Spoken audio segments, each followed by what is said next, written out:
ಇವತ್ತು ವ್ಯಾಖ್ಯಾನವನ್ನು ಮಾಡುವವರು MS ವಿನಾಯಕ್. ಬಹಳ ಚೆನ್ನಾಗಿ ವ್ಯಾಖ್ಯಾನವನ್ನು ಮಾಡ್ತಾರೆ. ಇವರ ಒಂದು ಪರಿಚಯವನ್ನು ಮಾಡಿಕೊಡ್ತೀನಿ. ತಂದೆ ಶಿವರಾವ್ ಬಾಲಾಜಿ, ತಾಯಿ ಅನಸೂಯ. ಜನನ 14/6/1958. ಇವರು ಕನ್ನಡ MA ಮಾಡಿದ್ದಾರೆ. ಸಂಗೀತದಲ್ಲಿ ಸೀನಿಯರ್ ಆಗಿದೆ. ಜೊತೆಗೆ ಹಿಂದಿಲಿ ಪ್ರವೀಣ. ಸಂಸ್ಕೃತ ತರಗತಿಗಳನ್ನು ನಡೆಸ್ತಾರೆ. ಗಮಕ ಪಾರೀಣದಲ್ಲಿ 2ನೇ ರ್ಯಾಂಕ್ ಪಡೆದಿದ್ದಾರೆ. ಗಮಕ ಪ್ರೌಢದಲ್ಲಿ 1ನೇ ರ್ಯಾಂಕನ್ನು ಪಡೆದಿದ್ದಾರೆ. ಚಪ್ಪಾಳೆ. ಇವರ ಗುರುಗಳು ಗಂಗಮ್ಮ ಕೇಶವಮೂರ್ತಿಯವರು. ಇವರು ಹಾಡು ಗಮಕ ವಾಚನವನ್ನು ಕಲಿತರೂ ಕೂಡ ಇವರ ಒಂದು ಒಲವು ವ್ಯಾಖ್ಯಾನದ ಕಡೆಗೆ ಹೋಗ್ತು. ಹಾಗಾಗಿ ಇವರು ಡಿಪ್ಲೊಮೊ ಮೆಟಲರ್ಜಿ ಮಾಡಿ ಶ್ರೀ ಅರಬಿಂದೋ ಪದವಿ ಪೂರ್ವ ಕಾಲೇಜ್ ಜಾವಳ್ಳಿಯಲ್ಲಿ ಕನ್ನಡ ಉಪನ್ಯಾಸಕರಾಗಿದ್ದಾರೆ. ಇವರ ಒಂದು ಪ್ರವೃತ್ತಿನೇ ವ್ಯಾಖ್ಯಾನ ಮತ್ತು ಉಪನ್ಯಾಸ. ರಾಮಾಯಣ ಮಹಾಭಾರತದ ಉಪನ್ಯಾಸದಲ್ಲಿ ಇವರು ಪ್ರವೀಣರು. ಸದ್ಗುರು ಚಂದ್ರಶೇಖರ ಭಾರತಿಯವರ ಬಗ್ಗೆ ಇವರು ವ್ಯಾಖ್ಯಾನವನ್ನು ಉಪನ್ಯಾಸವನ್ನು ಕೊಡ್ತಾ ಇದ್ದರೆ ಕೇಳುವ ಶ್ರೋತೃಗಳೆಲ್ಲರ ಕಣ್ಣಲ್ಲಿ ನೀರು ಬರಬೇಕು, ಅಷ್ಟು ಸೊಗಸಾಗಿ ಮಾತನಾಡ್ತಾರೆ. ಅವರ ಒಂದು ಚಿತ್ರಣ ನಮ್ಮ ಹೃದಯದಲ್ಲಿ ಬಿತ್ತಿಯಾಗಬೇಕು, ಆ ರೀತಿಯಲ್ಲಿ ಮಾತಾಡುವ ಒಂದು ಕಲೆ ಮತ್ತು ಆ ವಿದ್ಯೆ ಅನುಭವ ಎಲ್ಲವೂ ಕ್ರೋಢೀಕೃತವಾಗಿದೆ ಅವರಲ್ಲಿ. ಸುಮಾರು 1000 ಕಾರ್ಯಕ್ರಮಗಳನ್ನು ಕೊಟ್ಟಿದ್ದಾರೆ. ಅದಲ್ಲದೆ ರಮಣ ಸತ್ಸಂಗವನ್ನು ನಡೆಸ್ತಾ ಇದ್ದಾರೆ. ಇವರಿಗೆ ಬೇಕಾದಷ್ಟು ಇವರ ಒಂದು ವಿದ್ಯೆಯನ್ನು, ಇವರ ಒಂದು ವ್ಯಾಖ್ಯಾನ ಕಲೆ, ಉಪನ್ಯಾಸದ ಒಂದು ಚತುರತೆಯನ್ನು ಗಮನಿಸಿ ಅನೇಕ ಪ್ರಶಸ್ತಿಗಳು ಇವರ ಪಾಲಿಗೆ ಬಂದಿದೆ. ಶಿವಮೊಗ್ಗದ ರಾಮೋತ್ಸವ ಸೌರಭ ಪ್ರಶಸ್ತಿ ಗಮಕ ವ್ಯಾಖ್ಯಾನಕ್ಕೆ. ಅದಲ್ಲದೆ ಶೈಕ್ಷಣಿಕ ಕ್ಷೇತ್ರಕ್ಕೆ ಸಲ್ಲಿಸಿದ ಸೇವೆಗಾಗಿ ಜಿಲ್ಲಾ ಬ್ರಾಹ್ಮಣ ಸಮಾಜದಿಂದ ಗೌರವ ಸಿಕ್ಕಿದೆ. ಕನಕದಾಸ ಪ್ರಶಸ್ತಿ, ಇದು ರಾಜ್ಯ ಮಟ್ಟದ ಪ್ರಶಸ್ತಿ, ಕನಕರತ್ನ ಅಂತ ಇವರಿಗೆ ಕೊಟ್ಟಿದ್ದಾರೆ. ಇನ್ನೊಂದು ಇವರ ಒಂದು ಹೆಚ್ಚುಗಾರಿಕೆ ಏನಪ್ಪ ಅಂದರೆ, ಅವರ ಕಾಲೇಜಿನಲ್ಲಿ ಪಾಠ ಮಾಡುವಾಗ ಪದ್ಯಗಳಿರುತ್ತಲ್ಲ, ಅದನ್ನು ಗಮಕದಲ್ಲಿ ಹಾಡಿಯೇ ಪಾಠ ಮಾಡುವ ಒಂದು ಹವ್ಯಾಸ ಇದೆ. ಇದು ಬಹಳ ಮುಖ್ಯ. ಯಾಕೆಂದರೆ ಈಗ ಗಮಕ ತುಂಬ ಜನಕ್ಕೆ ನಶಿಸಿ ಹೋಗ್ತಿರೋ ಕಲೆ ಅನ್ನೋ ಥರ ಇದೆ. ಆ ಪುಟ್ಟ ಮಕ್ಕಳಲ್ಲಿ ಹಾಡಿದರೆ ಎಷ್ಟು ಚೆನ್ನಾಗಿರುತ್ತೆ ಅನ್ನೋದನ್ನು ತುಂಬಿದಾಗ ಅವ್ರಿಗೂ ಗಮಕದ ಬಗ್ಗೆ ಆಸಕ್ತಿ ಆಗುತ್ತೆ. ಹಾಗಾಗಿ ಇವರನ್ನು ತುಂಬು ಹೃದಯದಿಂದ ನಾನು ಸ್ವಾಗತ ಮಾಡ್ತೀನಿ. ಇನ್ನು ಕಿರಿಯ ಗಮಕಿಯಾಗಿ ಬಂದಿರೋ ಸಂಪತ್ SB ಹೊಸಬೆಟ್ಟು, ಸೂರತ್ಕಲ್ ಹೊಸಬೆಟ್ಟಿನ ಶ್ರೀಮತಿ ಜ್ಯೋತಿ ಮತ್ತು ಶ್ರೀ ಸತ್ಯೇಂದ್ರ ಬಾಬು ಇವರ ದ್ವಿತೀಯ ಪುತ್ರ. ಸಂಗೀತಾಭ್ಯಾಸವನ್ನು ಶ್ರೀಮತಿ ಶೀಲಾ ದಿವಾಕರ್ ಇವರಲ್ಲಿ ಕಲಿತು ಜೂನಿಯರ್ ಸಂಗೀತ ಪರೀಕ್ಷೆಯಲ್ಲಿ ಅತ್ಯುತ್ತಮ ಶ್ರೇಣಿಯಲ್ಲಿ ಉತ್ತೀರ್ಣರಾಗಿರುತ್ತಾರೆ. ತಬಲಾ ಅಭ್ಯಾಸವನ್ನು ಶ್ರೀಯುತ H. ಆನಂದ್ ಹತ್ವಾರ್ ಅವರಲ್ಲಿ ಕಲಿತಿದ್ದಾರೆ. ಪ್ರಸ್ತುತ ಗಮಕ ಅಭ್ಯಾಸವನ್ನು ಶ್ರೀಯುತ H. ಯಜ್ಞೇಶ್ ಹಾಗೂ ಭಾಗವತಿಕೆಯನ್ನು ಶ್ರೀಯುತ ಮಾಂಬಾಡಿ ಸುಬ್ರಹ್ಮಣ್ಯ ಭಟ್ ಇವರಲ್ಲಿ ಕಲಿಯುತ್ತಿದ್ದಾರೆ. ಈಗಿನ ಮಕ್ಕಳು ನೋಡಿ, ಒಂದು ಓದುವಿನ ಜೊತೆಗೆ ಎಷ್ಟೊಂದು ವಿದ್ಯೆಗಳನ್ನು ಕಲಿತಿದ್ದಾರೆ ಅಂತ.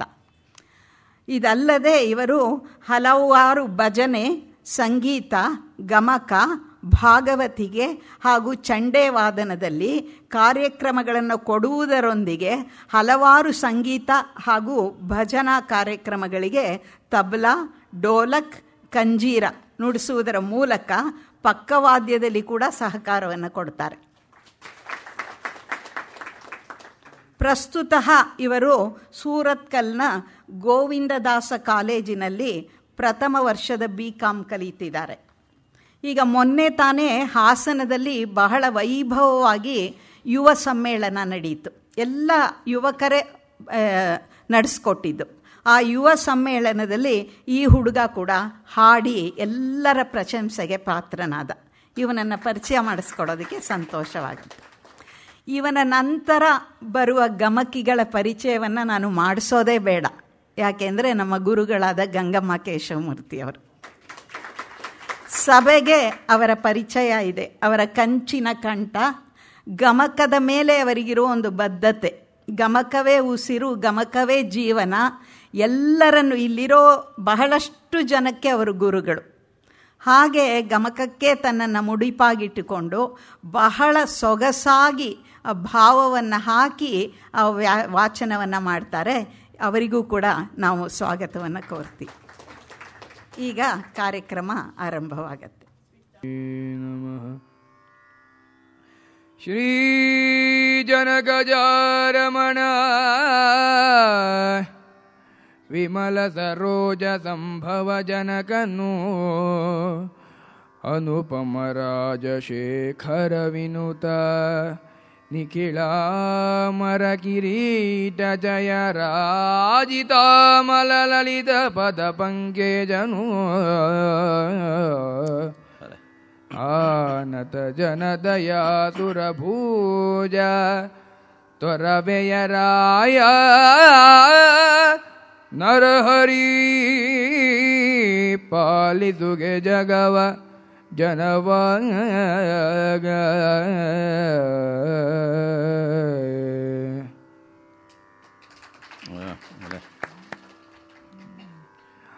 ಅಂಗಡಿಯ ಗಾಣಿಗರ ವಣಿಜ ಗೃಹಂಗಳ ಊರೊಳಗುಳ್ಳ ಕುಸುಬೆ ಕವುಂಗು ಬೇವು ಔಡಲಿಗೆ ಹುಲಿಗಿಲು ತಾರೆಯ ಗದೆಗಳಾಗ ತಿಂಗು ಸಾಸಿವೆ ಹಿಪ್ಪೆ ಗೇರು ವಿಳಂಗ ವಂಕಲೆ ಮುಖ್ಯ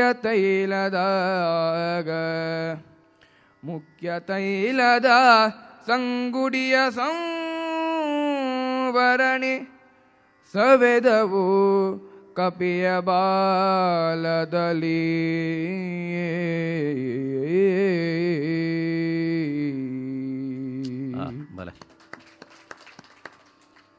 ಕಾವ್ಯ ಕಲಾವಿಲಾಸಿಗಳಿಗೆ ಆತ್ಮೀಯ ಪ್ರಣಾಮಗಳನ್ನು ಅರ್ಪಿಸುತ್ತಾ ರಾಮಾಯಣದ ವಾಚನ ವ್ಯಾಖ್ಯಾನ ಕಾರ್ಯಕ್ರಮವನ್ನು ಮುಂದುವರಿಸ್ತಾ ಇದ್ದೇವೆ. ಪೂರ್ವಕಥೆ ನಿಮಗೆಲ್ಲರಿಗೂ ಗೊತ್ತಿದೆ, ಯಾಕೆಂದರೆ ನಿನ್ನೇನು ಕೇಳಿದ್ದೀರಿ. ಆಂಜನೇಯನ ಬಾಲಕ್ಕೆ ಎಣ್ಣೆಯಲ್ಲಿ ಅದ್ದಿದ ಬಟ್ಟೆಯನ್ನು ಸುತ್ತುವ ಕಾರ್ಯಕ್ರಮ ಬಹಳ ವೈಭವದಿಂದ ನಡೀತಾ ಇದೆ. ಅದನ್ನು ಈ ಕವಿ ನರಹರಿ ಅತ್ಯದ್ಭುತವಾಗಿ ವರ್ಣನೆ ಮಾಡಿದ್ದಾನೆ. ವಾಲ್ಮೀಕಿ ಮಹರ್ಷಿಗಳಿಗಿಂತಲೂ ತುಳಸಿದಾಸರಿಗಿಂತಲೂ ಸಹ ಇವನ ವರ್ಣನೆ ಬಹಳ ಅದ್ಭುತವಾಗಿದೆ. ಎಂತಹ ಒಂದು ಸೊಗಸಾದ ದೃಶ್ಯವನ್ನು ನಮ್ಮ ಕಣ್ಮುಂದೆ ಕಟ್ತಾ ಇದ್ದಾನೆ ನೋಡಿ. ಬಾಲ ಬೆಳೀತಾ ಇದೆ, ಅದು ನಮಗೆ ಗೊತ್ತೇ ಆಗ್ತಾ ಇದೆಯಲ್ವಾ. ಏನೇನು ದೊಡ್ಡದೊಂದು ಅದೇ ಒಂದು ದೊಡ್ಡ ಉದ್ಯಮ ಆದಾಗ ಆಗ್ತಾ ಇದೆ.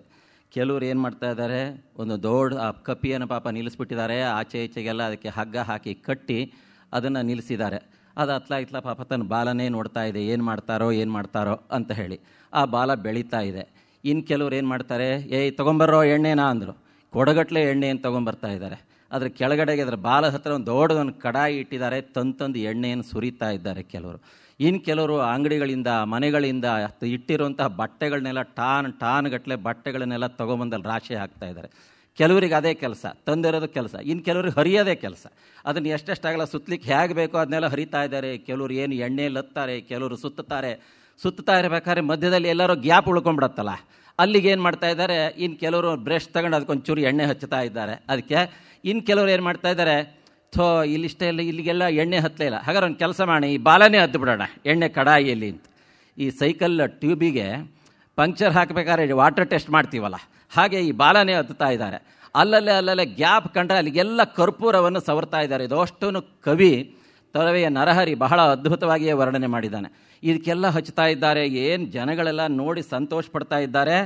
ಆಮೇಲೆ ಕೆಲವರು ಅಂದ್ಕೊಳ್ತಾ ಇದ್ದಾರೆ, ಯಾಕೆ ಮಧ್ಯೆ ಅಲ್ಲಲ್ಲೇ ಕರ್ಪೂರ ಯಾತಕ್ಕೆ ಹಚ್ತಾ ಇದ್ದಾರೆ ಅಂತಂದರೆ, ನಾವು ಇಲ್ಲಿ ಕೆಲವು ಸಲ ಕಾರ್ಯಕ್ರಮವನ್ನು ದೀಪ ಬೆಳಗಿಸಿ ಉದ್ಘಾಟನೆ ಮಾಡಬೇಕು ಅಂತ ತಕ್ಷಣಕ್ಕೆ ದೀಪ ಹತ್ಕೊಳ್ಳಿ ಅಂತ ಹೇಳಿದ್ರೆ ತುದಿ ಕರ್ಪೂರ ಇಡ್ತೀವಲ್ಲ, ಹಾಗೆ ಈ ಬಾಲಕ್ಕೂ ಎಣ್ಣೆಯಲ್ಲಿ ಅದ್ದಿರುವಂತಹ ಬಾಲ ಬೇಗ ಬೆಂಕಿ ಹತ್ಕೊಳ್ಳಿ ಅಂಥೇಳಿ ಅದಕ್ಕೆ ಕರ್ಪೂರವನ್ನು ಅಲ್ಲಲ್ಲೇ ಸವರ್ತಾ ಇದ್ದಾರೆ. ಇನ್ನು ಕೆಲವರು ಪಾಪ ಇವನು ಆಂಜನೇಯ ಹೆದರಿದಾಗ ನಟಿಸ್ತಾ ಇದ್ದಾನೆ. ಅವರೆಲ್ಲ ಹೇಳ್ತಾ ಇದ್ದಾರೆ, ಈ ಕಪಿ ಇನ್ನೊಂದು ಸ್ವಲ್ಪ ಹೊತ್ತಿಗೆ ಬಾಲಕ್ಕೆ ಬೆಂಕಿ ಹಚ್ತೀವಿ, ಇನ್ನೇನು ಮುಗೀತು, ಇಷ್ಟೇ ಉದ್ದ ಇದೆ, ಅದಕ್ಕೆ ಬಟ್ಟೆ ಸುತ್ತೀರಿ, ಬಟ್ಟೆ ಬೇಕಾದಷ್ಟಿದೆ, ಉಳಿಯತ್ತೆ ಇನ್ನೂ, ಎರಡೆರಡು ಸಲ ಸುತ್ತಿದ್ರಾಯ್ತು. ಇನ್ನು ಸ್ವಲ್ಪ ಹೊತ್ತಿಗೆ ಸುತ್ತಿದ ಮೇಲೆ ಬೆಂಕಿ ಹಚ್ಚಿದ್ರೆ ಸಾಕು, ಭಗ್ಗಂತ ಬೆಂಕಿ ಹತ್ಕೊಂಡ್ಬಿಡ್ಬೇಕು. ಇದು ಹೇಗೆ ತಕಪಕ ಅಂತ ಕುಣಿಯತ್ತೆ ಅಂತ ಎಲ್ರಿಗೂ ತೋರಿಸ್ತೀವಿ. ಏನೋ ನಮ್ಮ ರಾಜನಿಗೆ ನೀನು ಲೇವಡಿ ಮಾಡಿದ್ಯಾ, ತಮಾಷೆ ಮಾಡಿದ್ಯಾ, ಕುಣಿಸ್ತೀವಿ ನಿನ್ನನ್ನು ಬೀದಿಗಳಲ್ಲಿ ಅಂತ ಇದ್ದಾರೆ. ಪಾಪ ಆಂಜನೇಯ ಹೆದರದ ಹಾಗೆ ನಟಿಸ್ತಾ ಇದ್ದಾನೆ. ಅಯ್ಯೋ ಬೆಂಕಿ ಹಚ್ಚಿಬಿಡ್ತಾರೆ, ಹಾಗೆ ಹೀಗೆ ಬಾಲದ ಗತಿ ಏನೋ ಅಂತ ನೋಡ್ತಾ ಇದ್ದಾನೆ. ತಿರುಗಿ ಯಾವನೋ ಎಳಿತಾನೆ, ಯಾವನೋ ಒದುತ್ತಾನೆ, ಯಾವನೋ ಬಟ್ಟೆ ಸುತ್ತಾನೆ. ಇಷ್ಟರ ಮಧ್ಯದಲ್ಲಿ ಇದೇನೋ ಅದ್ಭುತ ನಡೀತಾ ಇದೆಯಲ್ಲ ಅಂತ ಮಕ್ಕಳೆಲ್ಲ ಪಾಪ ಜನಗಳ ಕಾಲು ಸಂದಿಯಲ್ಲಿ ನುಸ್ಕೊಂಡು ಹೋಗಿ ನಿಂತ್ಕೊಂಡು ನೋಡ್ತಾ ಇದ್ದಾರೆ. ಹೆಂಗಸರು ನೋಡ್ತಾ ಇದ್ದಾರೆ, ವಯಸ್ಸಾದವರೆಲ್ಲ ನೋಡ್ತಾ ಇದ್ದಾರೆ. ಇಂತಹ ಒಂದು ಅದ್ಭುತವಾದಂತಹ ಸನ್ನಿವೇಶ ನಡೀತಾ ಇದೆ. ಕವಿ ವರ್ಣನೆ ಮಾಡ್ತಾ ಇದ್ದಾನೆ ಎಂತೆಂತಹ ಎಣ್ಣೆಗಳನ್ನು ಅಲ್ಲಿ ಬಳಸಿದರು ಅಂತ. ಕುಸುಬೆ ಎಣ್ಣೆ, ಬೇವಿನ ಎಣ್ಣೆ, ಹರಳಿನ ಎಣ್ಣೆ, ತೆಂಗಿನ ಎಣ್ಣೆ, ಸಾಸಿವೆ, ಇಪ್ಪೆ, ಗೇರು, ಹೊಂಗೆ ಎಣ್ಣೆ, ಇಷ್ಟು ಎಣ್ಣೆಗಳನ್ನೆಲ್ಲ ಬಳಸಿದರು ಅಂತ. ಇದಲ್ಲದೆ ಕವಿ ಇನ್ನೂ ಒಂದು ಎಣ್ಣೆ ಹೇಳಿದ್ದಾನೆ. ಅವನು ಅಡಿಕೆ ಎಣ್ಣೆಯನ್ನು ಬಳಸಿದರು ಅಂತ. ಇದನ್ನು ನಾವು ಎಲ್ಲೂ ಕೇಳಲಿಲ್ಲ. ಕವಿ ವರ್ಣನೆ ಮಾಡ್ತಾ ಇದ್ದಾನೆ. ಕವಿಗೆ ಗೊತ್ತಿಲ್ಲದೆ ಇರೋ ಕೆಲವು ಎಣ್ಣೆಗಳನ್ನ ನಾವು ಈಗ ಬಳಸ್ತಾ ಇದ್ದೀವಿ. ತಾಳೆ ಎಣ್ಣೆ, ಅದು ಪಾಪ ಕವಿ ಗೊತ್ತಾಗಿಲ್ಲ, ಅದಕ್ಕೆ ಅವನು ಅದನ್ನು ಬಳಸಲಿಲ್ಲ. ಅದನ್ನು ತಾಳೆ ಎಣ್ಣೆ, ಆಮೇಲೆ ಸೂರ್ಯಕಾಂತಿ ಎಣ್ಣೆ, ಹತ್ತಿ ಎಣ್ಣೆ, ಈಗಂತೂ ತೌಡ್ನಿಂದ ಎಣ್ಣೆ ತೆಗಿತಾರೆ. ಯಾತ್ರೆಯಲ್ಲಿ ಎಣ್ಣೆ ಸಿಗುತ್ತೆ ಎಲ್ಲ ತಗೊಳ್ಳೋದು, ಕುಡಿಯೋದು, ಅದೇ ಕೆಲಸ ಈಗ. ಹಾಗಾಗಿ ಜನಗಳಿಗೆ ಏನಾಗ್ಬಿಟ್ಟಿದೆ, ಇವನ್ನೆಲ್ಲ ಉಪಯೋಗಗಳನ್ನು ಇಲ್ಲಿ ಕವಿ ಬಳಸಿರೋದನ್ನು ಕಾಣ್ತಾ ಇದ್ದೇವೆ. ಈ ರೀತಿ ಆ ಆಂಜನೇಯನ ಬಾಲಕ್ಕೆ ಬಟ್ಟೆಯನ್ನು, ಎಣ್ಣೆಯಲ್ಲಿ ಅದ್ದಿದ ಬಟ್ಟೆಯನ್ನು ಸುತ್ತಾ ಇದ್ದಾರೆ. ಮುಂದೆ ಹೊಳಲ ಧನಿಕರ ಧಾರ್ಮಿಕರ ಮನೆಗಳಲ್ಲಿ ದೊರೆಗಳ ಭವನ ವದನಗಳು ಉಳಿದುದಿಲ್ಲ. ಹೊಳಲ ಧನಿಕರ ಧಾರ್ಮಿಕರ ಮನೆಗಳಲ್ಲಿ ದೊರೆಗಳ ಭವನ ವದನಗಳು ಉಳಿದುದಿಲ್ಲ. ಅವರವರ ಗೃಹ ಘೃತ ತೈಲವೆನಿತನಿತು, ಅವರವರ ಗೃಹ ಗೃಹ ತೈಲವೆನಿತು ಅನಿತು. ಬಳಿದು ಬಂದುದು ಜೀಯ, ಬಳಿದು ಬಂದುದು ಜೀಯ, ಬಾಲದ ಬೆಳವಿಗೆಗೆ ಬಿಡುವಿಲ್ಲ, ಬಾಲದ ಬೆಳವಿಗೆಗೆ ಬಿಡುವಿಲ್ಲ. ಏನೇ ಖಳತಿಲಕ ತರಿಸಿದನು ಅಂಬರವನು ಅಂತಃಪುರಿ ಜನದ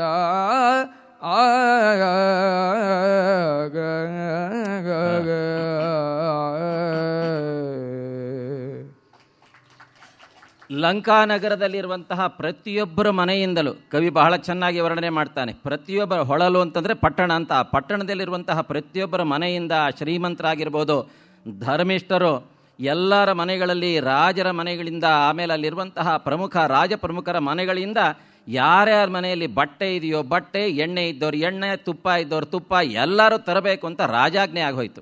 ಏನೇನಿದೆಯೋ ಎಲ್ಲ ತೊಗೊಂಬಂದ್ಬಿಡಿ ಅಂತ ಎಲ್ಲ ತಂದು ಹಾಕ್ತಾ ಇದ್ದಾರೆ. ಎಷ್ಟೋ ಜನ ತಮ್ಮ ಮನೆಯಲ್ಲಿ ಉಳಿದಿರುವಂತಹ ಕವಿ ವರ್ಣನೆ ಮಾಡ್ತಾನೆ. ಏನಪ್ಪ ಅಂತಂದರೆ, ತೈಲವು ಎನಿತೋ ಅನಿತು, ಏನೇನಿದೆಯೋ ಅದಷ್ಟು ತೊಗೊಂಬಂದು ಸವರ್ತಾ ಇದ್ದಾರೆ. ಒಂದು ರೀತಿಯಿಂದ ಸ್ವಚ್ಛ ಶ್ರೀಲಂಕಾ ಅಭಿಯಾನ ಆಗೋಯ್ತು. ಎಲ್ಲರೂ ತಂದಿದ್ದು ಎಣ್ಣೆ, ಹಳೆ ಬಟ್ಟೆ, ಹೊಸ ಬಟ್ಟೆ ಎಲ್ಲವನ್ನು ತಂದು ಕೊಡ್ತಾನೆ ಇದ್ದಾರೆ. ಅದರ ಅರ್ಥ ಏನಪ್ಪ ಅಂತಂದರೆ, ಆಂಜನೇಯನ ಬಾಲಕಿ ಎಣ್ಣೆ ಸೇವೆ ಅವರು ಮಾಡಿದ್ದು ಅಷ್ಟೇ. ನಮ್ಮ ಕಡೆ ಹಳ್ಳಿ ಕಡೆಗೆಲ್ಲ ಏನು ಮಾಡ್ತಾರೆ ಅಂದರೆ, ಏನಾರು ಇದು 7 ವರ್ಷ ಶನಿ ಕಾಟ ಇದ್ದಾಗ ಅವ್ರನ್ನ ಕೇಳಿದ್ರೆ, ಯಾರನ್ನಾರು ಕೇಳಿದ್ರೆ ಅವಾಗ ಏನು ಮಾಡ್ತಾರೆ, ಆಂಜನೇಯನ ಮೈಗೆ ಎಣ್ಣೆ ಹಚ್ಚೋ ಎಲ್ಲ ಸರಿಯಾಗತ್ತೆ ಅಂತ ಹೇಳ್ತಾರೆ. ಇಲ್ಲೂ ಹಾಗೇನೆ ಪಾಪ ಏನೋ ಶನಿ ಕಾಟ ಕಳೀಲಿ ಅಂತಲೇ ಇವ್ರು ಎಣ್ಣೆ ಹಚ್ಚಿದರೆ ಇಲ್ಲಿ ಶನಿ ಕಾಟ ಜಾಸ್ತಿ ಆಯಿತು ಇನ್ಮೇಲೆ ಇವರಿಗೆ. ರಾಮಾಯಣದಲ್ಲಿ ಇದಕ್ಕೆ ಅನೇಕ ಕವಿಗಳು, ಮರಾಠಿಯಲ್ಲಿ ಮತ್ತು ಹಿಂದಿಯಲ್ಲಿ ಅನೇಕ ಕವಿಗಳು ಇಂತಹ ಪ್ರಸಂಗವನ್ನು ವರ್ಣನೆ ಮಾಡ್ತಾರೆ. ರಾವಣನ ಸಿಂಹಾಸನ ಹೇಗಿತ್ತು ಅಂದರೆ 9 ಮೆಟ್ಲಿತ್ತಂತೆ. ಅದಕ್ಕೆ ಆ 9 ಮೆಟ್ಲಿಗೂ ನವಗ್ರಹಗಳನ್ನೇ ಹಾಕಿಬಿಟ್ಟಿದ್ದ. ಅವ್ರನ್ನೇ ಏನು ಮೇಲ್ಬರೋ ಹಾಗೆ ಮುಖ ಅಡಿಯಾಗಿ ಮಲಗಿಸಿ ಅವ್ರನ್ನೇ ದಿನ ಮೆಟ್ಟಿ ಮೇಲೆ ಹೋಗ್ತಾ ಇದ್ದ. ನವಗ್ರಹಗಳೆಲ್ಲ ಅವನಿಗೆ ಮೆಟ್ಟಲು. ಹಾಗಿರಬೇಕಾದ್ರೆ ಒಂದು ಸಲ ನಾರದರು ಬಂದರು. ನೋಡಿ ಆ ಶನಿ ಏನು ಕೇಳಿದರು, ಏನೋ ಮಾರಾಯ ಎಂತೆಂತಿರುವ ಕಾಡ್ತೀಯ, ದಿನ ಇವನು ನನ್ನನ್ನು ಮೆಟ್ತಾನೆ, ಇಂಥವನಿಗೆ ಏನೂ ಮಾಡೋದಿಲ್ವಲ್ಲ ನೀನು ಅಂತ. ಆವಾಗ ಆ ಶನಿ ಹೇಳಿದೆ, ಏನು ಮಾಡಲಿ ನಾರದ್ರೆ, ನನ್ನನ್ನು ಮುಖ ಅಡಿಯಾಗಿ ಮಲಗಿಸಿಬಿಟ್ಟಿದ್ದಾನೆ, ನನ್ನನ್ನೆಲ್ಲರ ಮುಖ ಮೇಲಾಗಿ ಹಾಕಬೇಕಿತ್ತು, ನನ್ನ ದೃಷ್ಟಿ ಬೀಳಬೇಕಿತ್ತು, ಅವಾಗ ಇವನಿಗೆ ತೋರಿಸ್ತಾ ಇದ್ದೆ, ಏನು ಮಾಡೋದು, ನಮ್ಮನ್ನು ಬೆನ್ನನ್ನು ಮೇಲ್ ಮಾಡಿ ಮಲಗಿಸಿಬಿಟ್ಟಿದ್ದಾನಲ್ಲ ಅಯ್ಯೋ ಅದಕ್ಕೆ ಯಾಕೆ ಯೋಚನೆ ಮಾಡ್ತೀಯ ಬಿಡು, ನಾನು ಹೇಳ್ತೀನಿ ಅಂತ. ಮಾರನೇ ದಿನ ನಾರದರು ಅವನಿಗೆ ಭೇಟಿ ಮಾಡಿದರು. ಆವಾಗ ಸಿಂಹಾಸನದ ಮೇಲೆ ಕೂತ್ಕೊಂಡಾಗ ಸಿಂಹಾಸನದ ಮೇಲೆ ಹತ್ತೋಕ್ಕಿಂತ ಮುಂಚೆ ರಾವಣ ಕೇಳ್ದ, ನಾರದ್ರೆ ಹೇಗಿದೆ ನನ್ನ ಆಸ್ಥಾನ, ಹೇಗೆ ನಡೀತಾ ಇದೆ ನನ್ನ ದರ್ಬಾರು ಅಂತ ಕೇಳ್ದ.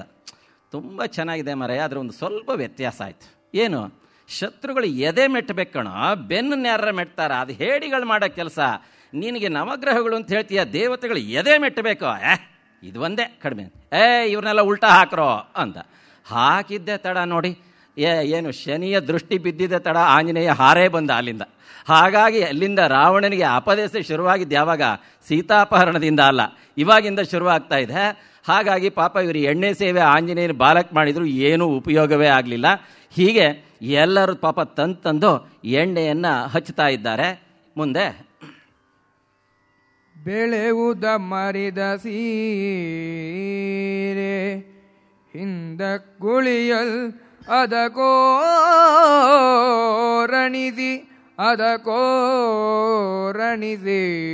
ಮುಂದೆ ಅಗ್ಗಳಿಸಿಹುದು ಬಳಿಕ ಅನಿತಗೊದಗಿದೆ ಮತ್ತೆ ಹೊಡಗರಿಸಿ ಮೊಳೆತಿಹುದು ಮುದುಕಲ್ ಕನಿತ ಬೆಗ್ಗಳಿಸಿಹುದು ಮರಸಲ್ ಕನಿತ ಮುಂಕೊಳಿಸಿಹುದು ಬಲುಬಾಲದಂಡ ಸಮೀರನಂದನನ ಬಲುಬಾಲದಂಡ ಮರಸಲ್ಕನಿದ ಮುಂಕೊಳಿಸಿಹುದು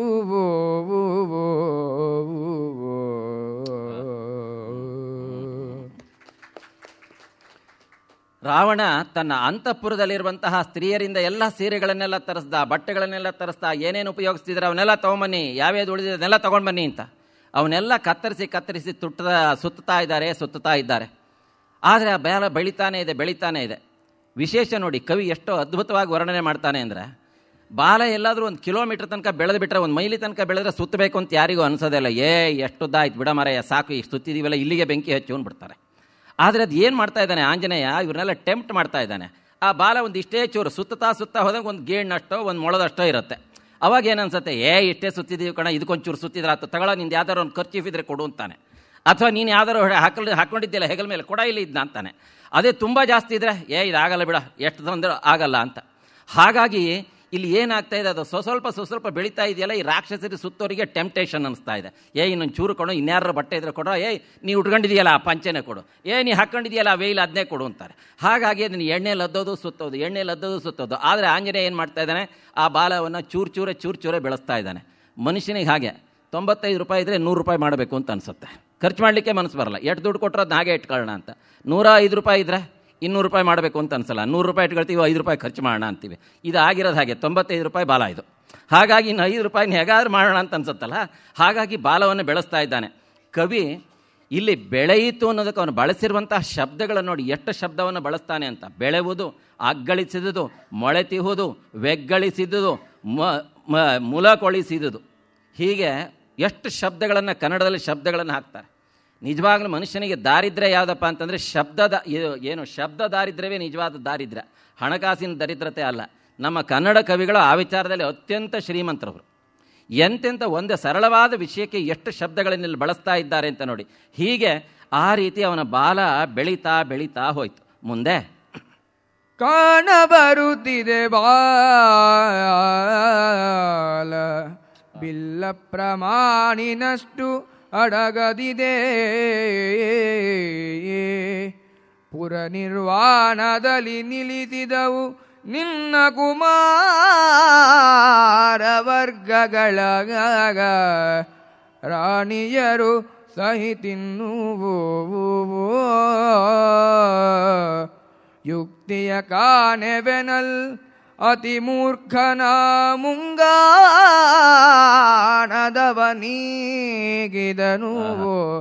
ತನ್ನ ಅಮಲಾಂಬರವನು ಉರಿಗೆ.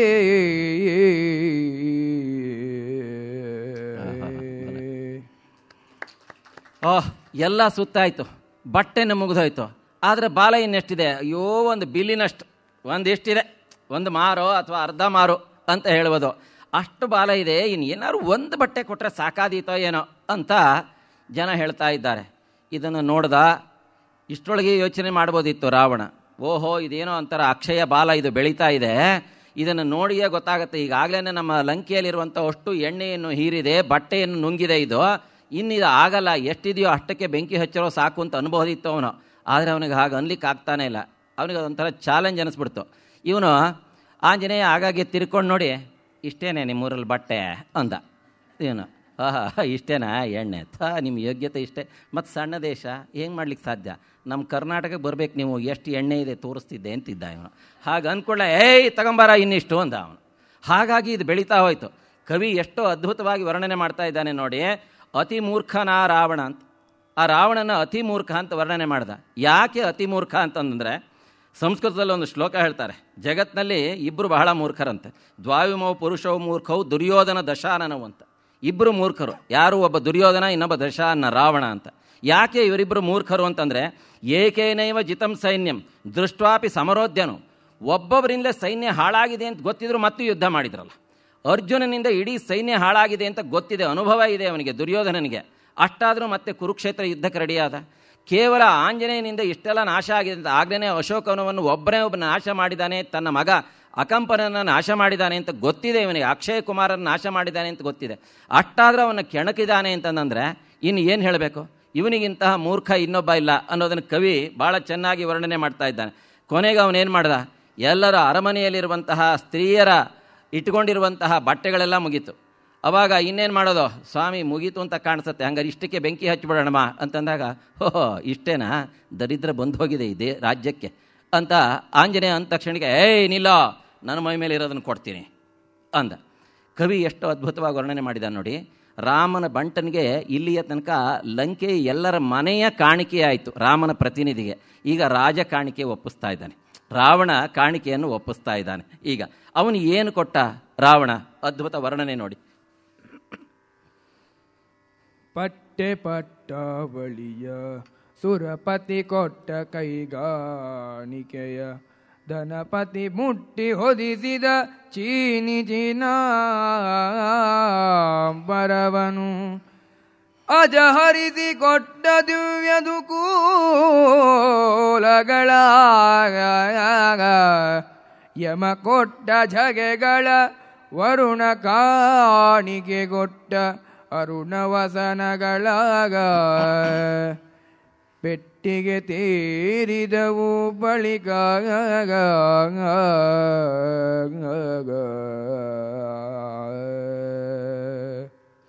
ತನ್ನ ಬಟ್ಟೆಗಳನ್ನೆಲ್ಲ ತಗೊಂಡು ಬನ್ರೋ ಅಂತ ಆಜ್ಞೆಯನ್ನು ಮಾಡಿದ ರಾವಣ. ಎಂತೆಂತಹ ಬಟ್ಟೆಗಳು! ನರಹರಿ ಬಹಳ ಅದ್ಭುತವಾಗಿ ವರ್ಣನೆ ಮಾಡ್ತಾನೆ ಈ ಪದ್ಯದಲ್ಲಿ. ಅನೇಕ ದೇಶಗಳಿಂದ ಅವನು, ಅನೇಕ ದೇಶಗಳೆಲ್ಲ, ಅನೇಕ ಲೋಕಗಳನ್ನೆಲ್ಲ ಅವನು ದಿಗ್ವಿಜಯಕ್ಕೆ ಅಂತ ಹೋದಾಗ ಅಲ್ಲಿ ಕಂಡಿರುವಂತಹ ಚೆನ್ನಾಗಿರ್ತಕ್ಕಂಥ ಬಟ್ಟೆಗಳನ್ನೆಲ್ಲವನ್ನು ತೊಗೊಂಬಂದು ಇಟ್ಕೊಂಡಿದ್ದಾನೆ. ಅಷ್ಟೇ ಅಲ್ಲ, ಆ ರಾಜ್ಯಕ್ಕೆ ಹೋದಾಗ, ಆ ಲೋಕಗಳಿಗೆ ಹೋದಾಗ ಆ ಲೋಕಾಧಿಪತಿಗಳು ಹೆದರಿ ಇವನಿಗೆ ಸನ್ಮಾನ ಮಾಡಿ ಕಳಿಸಿದ್ದಾರೆ. ಅವೆಲ್ಲ ವಸ್ತ್ರಗಳನ್ನೆಲ್ಲ ಆಂಜನೇಯನ ಬಾಲಕ್ಕೆ ಆಯಿತು. ಯಾರ್ಯಾರು ಏನು ಕೊಟ್ಟಿದ್ದಾರೆ? ಸುರಪತಿ ಇಂದ್ರ ಕೊಟ್ಟಿರುವಂತಹ ಕೈಗಾಣಿಕೆ, ಇವನಿಗೆ ತಾನೇ ಸ್ವಹಸ್ತದಿಂದ ಮಹಾರಾಜ ಇದನ್ನು ಸ್ವೀಕರಿಸೋ, ನೀನು ದೊಡ್ಡವನು ಅಂತ ಒಪ್ಕೊಂಡಿದ್ದೀನಿ, 3 ಲೋಕದ ಸಾರ್ವಭೌಮ ಅಂತ ಹೇಳಿ ಕೈಯಿಂದ ತನ್ನ ಸ್ವಹಸ್ತದಿಂದ ಕೊಟ್ಟಿರುವಂತಹ ಕಾಣಿಕೆಯನ್ನು ಏಯ್ ತಗೊಂಬರ ಸುತ್ತ ಇವನು ಬಾಲಕ್ಕೆ ಅಂದ. ಅಷ್ಟೇ ಅಲ್ಲ, ಅದೇ ರೀತಿ ಕುಬೇರ ತನ್ನ ಧನಶಾಲೆಯಲ್ಲಿ ತುಂಬಿಟ್ಕೊಂಡಿರುವಂತಹ ಅನರ್ಘ್ಯವಾದ ಅಮೂಲ್ಯವಾದಂತಹ ವಸ್ತ್ರಗಳ ಸರಕುಗಳನ್ನೆಲ್ಲ ಲೂಟಿ ಮಾಡ್ಕೊಂಬಂದಿದ್ದ. ಅವುಗಳು ಸಾಲು ಸಾಲು ಬಂದು ಬಿದ್ದವು. ಅಷ್ಟೇ ಅಲ್ಲ, ಚೀನಾಂಬರ ಅಂದರೆ ಪೀತಾಂಬರಗಳ ರಾಶಿ ರಾಶಿಯೇ ಬಂದು ಬಿತ್ತು. ಅಷ್ಟೇ ಅಲ್ಲ, ಯಮ ಇವನಿಗೆ ಉದ್ದನೆಯ ನಿಲುವಂಗಿಯನ್ನು ಕೊಟ್ಟಿದ್ದಂತೆ ಇವನಿಗೆ ಹಾಕ್ಕೊಳ್ಳೋದಕ್ಕೆ ಅಂತ. ಜಗೆ ಅಂತಂದರೆ ಇಲ್ಲಿ ವರ್ಣನೆ ಮಾಡ್ತಾನಲ್ಲ ಕವಿ, ಜಗೆ ಅಂದರೆ ಒಂದು ಉದ್ದನೆಯ ನಿಲುವಂಗಿ, ಅಂಥದ್ದು ರಾಜರು ಹಾಕ್ಕೊಳ್ತಾರಲ್ಲ, ಅಂತಹ ರಾಜ ಪೋಷಾಕನ್ನು ಕೊಟ್ಟಿದ್ರು. ಅವನ್ನೆಲ್ಲ ತಗೊಂಬಂದು ಇವನಿಗೆ ಹಾಕಿದರು. ಇದನ್ನೆಲ್ಲ ಕೊಟ್ಟ, ಜೊತೆಗೆ ವರ್ಣ ಕೊಟ್ಟಿರುವಂತಹ ವಸ್ತ್ರಗಳು ಅವನು ಎಲ್ಲವನ್ನು ತೊಗೊಂಡು ಬಂದು ಇಲ್ಲಿ ಹಾಕ್ತಾ ಇದ್ದಾರೆ. ಓಹೋ ಇನ್ನೂ ಇಷ್ಟಿದಾವೋ ಅಂದ ಆಂಜನೇಯ. ಎಲ್ಲ ಅವನು ಎದುರೆದುರಿಗೆ ನೋಡ್ತಿದ್ದಂಗೆ ಪರ ಪರ ಹರಿದ್ರು, ಎಣ್ಣೆ ಲದ್ದಿದ್ರು, ಬಾಲಕ್ಕೆ ಸುತ್ತಾನೇ ಇದ್ದಾರೆ. ಅದರ ಅರ್ಥ ಕರ್ನಾಟಕದ ಆಂಜನೇಯನಿಗೆ ಶ್ರೀಲಂಕೆಯ ರಾಜ ಕೊಟ್ಟಿರುವಂತಹ ಕಾಣಿಕೆ ಇವೆಲ್ಲ. ಅವನು ಕೊಟ್ಟಿರೋ ಕಾಣಿಕೆ ಕರ್ನಾಟಕದ ಆಂಜನೇಯನಿಗೆ ಎಷ್ಟಕ್ಕಾಯಿತೋ? ಒಂದು ಬಾಲಕ್ಕೂ ಆಗಲಿಲ್ಲ. ಇನ್ನು ಮೈ ಮೇಲೆ ಉಟ್ಕೊಳ್ಳೋದು ಬೇರೆ ಪ್ರಶ್ನೆ. ಈ ರೀತಿ ಆಯಿತು. ಮುಂದೆ ರಂಗು ಚಿತ್ರವಸಂದರದಿ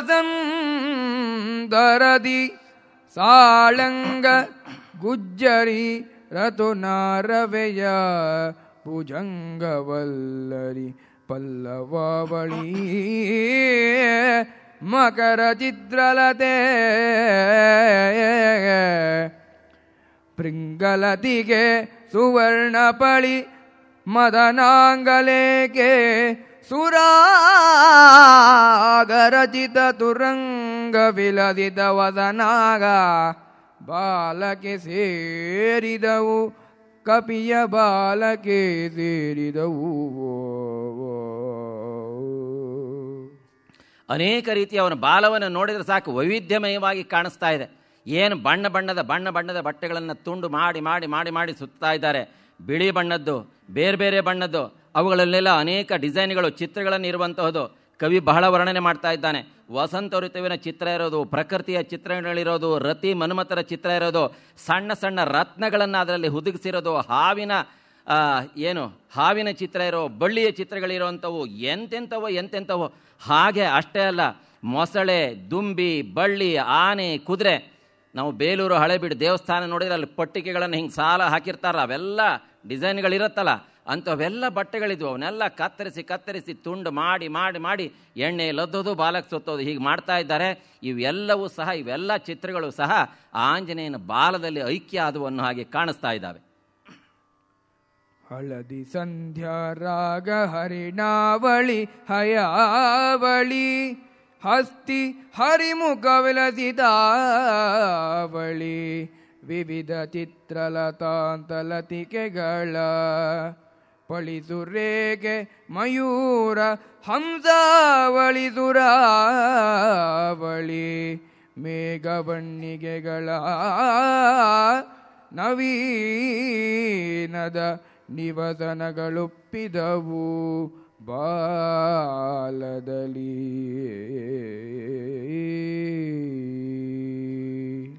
ಹಳದಿಯ ಬಣ್ಣದ ವಸ್ತ್ರಗಳಲ್ಲೆಲ್ಲ ಅದರಲ್ಲಿ ಸಂಧ್ಯಾರಾಗ ಅಂದರೆ ಸೂರ್ಯ ಅಸ್ತವಾಗುವಂತಹ ಸಂದರ್ಭದಲ್ಲಿ ಅಥವಾ ಸೂರ್ಯೋದಯ ಸಂದರ್ಭದಲ್ಲಿ ಕಾಣುವಂತಹ ಕೆಂಪು ಬಣ್ಣದ ಬಟ್ಟೆಗಳು, ಅರಿಶಿಣ ಬಣ್ಣದ ಬಟ್ಟೆಗಳು, ಆನೆಯ ಚಿತ್ರ ಇರೋರು, ಕುದುರೆಯ ಚಿತ್ರ ಇರೋದು, ಸಿಂಹದ ಮುಖಗಳಿರುವಂಥದ್ದು, ಅನೇಕ ವಿಚಿತ್ರವಾದಂತಹ ಬಳ್ಳಿ ಚಿಗುರುಗಳು ಚಿತ್ರ ಇರುವಂಥದ್ದು, ಹಂಸ, ಅದೇ ರೀತಿ ನವಿಲು, ಇವೆಲ್ಲ ಸಾಲಾಗಿರುವಂಥದ್ದು, ಮೋಡದ ಬಣ್ಣ ಇರುವಂಥದ್ದು. ಏನೇನು ಕಲ್ಪನೆಗಳನ್ನು ಮಾಡಿಕೊಳ್ಳಿಕ್ಕೆ ಸಾಧ್ಯ ಇದೆಯೋ ಅಂಥವೆಲ್ಲ ಸಹ ಕವಿ ಕೊನೆಗೆ ವರ್ಣನೆ ಹೇಳ್ತಾ ಇದ್ದಾನೆ.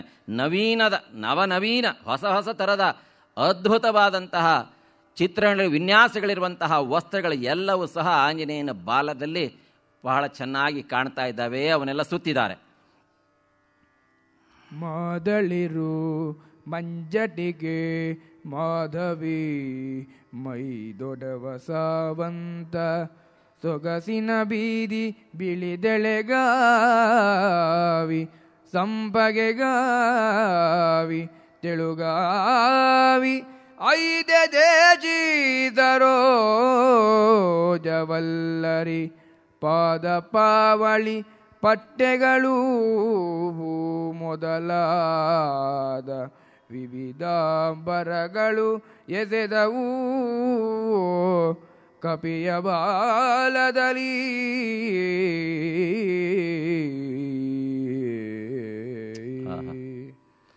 ಅದೇ ತಾನೇ ಚಿಗುರಿರುವಂತಹ ಮಾವಿನ ಚಿಗುರಿನ ಬಣ್ಣ, ಎಳೆಯ ಕೆಂಪು ಬಣ್ಣದಂಥದ್ದು, ಮಾಧವೀಲತೆಯ ಬಣ್ಣ. ಅಷ್ಟೇ ಅಲ್ಲ, ಕವಿ ವರ್ಣನೆ ಮಾಡ್ತಾನೆ. ಗಾವಿ ಅಂದರೆ ವಸ್ತ್ರ ಅಂತ, ಎಳಗಾವಿ ಅಂತಂದರೆ ತಿಳಿಯ ಬಣ್ಣದ್ದು, ಚಂದ್ರಗಾವಿ ಅಂದರೆ ಕೆಂಪು ಬಣ್ಣ, ತೆಳುಗಾವಿ ಅಂತಂದರೆ ಈಗಿನ ಪಾಲಿಯೆಸ್ಟರ್ ಸೀರೆಗಳಿದಾವಲ್ಲ ಆ ಥರದಲ್ಲಿ ಇರುವಂತಹದ್ದು, ಟ್ರಾನ್ಸ್ಪರೆಂಟ್ ಆಗಿರುವಂತಹ ಅಂತಹ ಬಟ್ಟೆಗಳು, ಅಷ್ಟು ತೆಳ್ಳಗಿರುವಂತಹ ಅಂತಹ ಬಟ್ಟೆಗಳು. ಸಂಪಿಗೆ ಗಾವಿ ಹಳದಿ ಬಣ್ಣದ ಬಟ್ಟೆ, ಪೀತಾಂಬರ, ಎಳೆಗಾವಿ ಅಂದರೆ ತಿಳಿ ಬಣ್ಣದ ಬಟ್ಟೆಗಳು. ಹೀಗೆ ಏನೇನೋ ಬಣ್ಣದ ಬಟ್ಟೆಗಳು, ಅನೇಕ ರೀತಿಯ ಚಿತ್ರಾವಳಿಗಳಿರುವಂಥದ್ದು, ಕಮಲದ ಹೂವಿನಂಥದ್ದು, ಪಾದಪಾಂದ್ರ ಮರದ ಚಿತ್ರಗಳಿರುವಂತಹದ್ದು. ಇಂತಹ ಅನೇಕ ಬಣ್ಣದ ಚಿತ್ರಗಳು ಇರುವ ಬಟ್ಟೆಗಳನ್ನೆಲ್ಲ ಕತ್ತರಿಸಿ ಆಂಜನೇಯನ ಬಾಲಕ್ಕೆ ಸುತ್ತಾ ಇದ್ದಾರೆ. ಎಲ್ಲವೂ ಸಹ ಆಂಜನೇಯನ ಬಾಲದಲ್ಲಿ ಐಕ್ಯ ಆಗಿ ಹೋಗ್ತಾ ಇದೆ ಅನ್ನೋ ಹಾಗೆ ಕಾಣಿಸ್ತು. ಗೌರಿ ಗಣಿಯ ಕುರಂಜಿ ಕುಂಕುಮವಾರ ನಾರಿ ಬೆಡಂಗು ವರ ಸಿಂಧೂರ ಮಂಜರಿ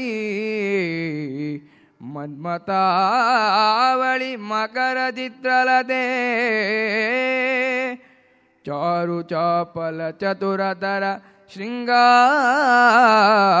ನಾಯಕಿಯರ ನವಾಂಬರ ಮಾರುತಿಯ ಬಾಲದಲ್ಲಿ ಬೆಳೆದವು ಬಿಡದೆ ಬೆಂಬಳಿಯಾಗ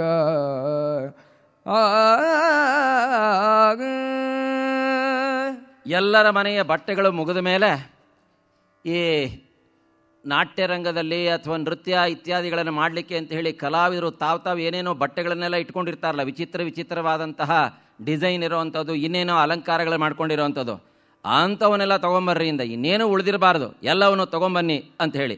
ಹಾಗಾಗಿ ಗೋರೋಜನ, ಕುರಂಜಿ, ಕುಂಕುಮ ಇತ್ಯಾದಿ ಬಣ್ಣಗಳಿರುವಂಥದ್ದು, ಸಿಂಧೂರ ಅಂದರೆ ಕುಂಕುಮದಂತಹ ಬಣ್ಣ ಇರುವಂಥದ್ದು, ಅನೇಕ ಮಕರ ಚಿತ್ರಲತೆ ಬೇರೆ ಬೇರೆ ಚಿತ್ರಗಳು ಇರುವಂತಹ ಎಲ್ಲ ಬಣ್ಣಗಳು ಬಟ್ಟೆಗಳು, ಅಂತಹ ಚಿತ್ರದ ಬಟ್ಟೆಗಳು ಎಲ್ಲವನ್ನು ತಂದು ಆಂಜನೇಯನ ಬಾಲಕ್ಕೆ ಸುತ್ತಿದರು. ತೊರವೆಯ ನರಹರಿ ಇಷ್ಟೊಂದು ಪದ್ಯಗಳಲ್ಲಿ ವರ್ಣನೆ ಮಾಡಿದ. ತುಳಸಿದಾಸಂತೂ ಒಂದೇ ಮಾತಿನಲ್ಲಿ ಹೇಳಿಬಿಟ್ರು, ರಹಾನ ನಗರ ವಸನ ಘೃತ ತೇಲ ಬೂಡಿ ಪಾಂಚ ಕೀನ್ಹ ಕಪಿ ಖೇಲ ಅಂತ. ಆಂಜನೇಯ ಬಾಲ ಬೆಳೆಸಿದ್ರಿಂದ ಏನಾಯ್ತಪ್ಪ ಅಂತಂದ್ರೆ ಇಡೀ ಲಂಕೆಯಲ್ಲಿ ಯಾರ ಮನೆಯಲ್ಲಿಯೂ ಸಹ ತುಪ್ಪ, ಎಣ್ಣೆ ಮತ್ತು ಬಟ್ಟೆ ಅನ್ನೋದೇ ಉಳಿಲಿಲ್ಲ ಅಂತ. ಎಲ್ಲವೂ ಬಂದು ಆಂಜನೇಯನ ಬಾಲದ ಅಲಂಕಾರ ಆಗೋಯ್ತು ಅಂತ. ಹಾಗಾಗಿ ವರ್ಣನೆ ಮಾಡ್ತಾರೆ, ಇವನು ಬೆಳೆದಿರುವಂತಹ ಬಾಲಕ್ಕೆ ಇವೆಲ್ಲವೂ ಸಹ ಮುಕ್ತಾಯ ಆಗೋಯ್ತು. ಮುಂದೆ ಬಿಳಿದು ಬೆಂಬಿಳಿದು ಎಳೆ ಬಿಳಿದು ಪೊಪ್ಪುಳಿ ಪೊಸುರ್ಮಡಿ ಪಟ್ಟೆಯ ಪಳಿ ಸುರಂಗ ಸುರಾಗ ಬೊಂಬೆಯ ಬಣ್ಣಾಗ ಮೊದಲಾದ ಹಲವು ದೇಶದ ದೇಚಿಯದ ಭೂತಳ ಭುಜಂಗ ಭುವನ ವೀತಿಯ ವಿಲಸದಂಬರವು ಅಂಬುಗೊಂಡುದು ಕಪಿಯ ಬಾಲದಲ್ಲಿ.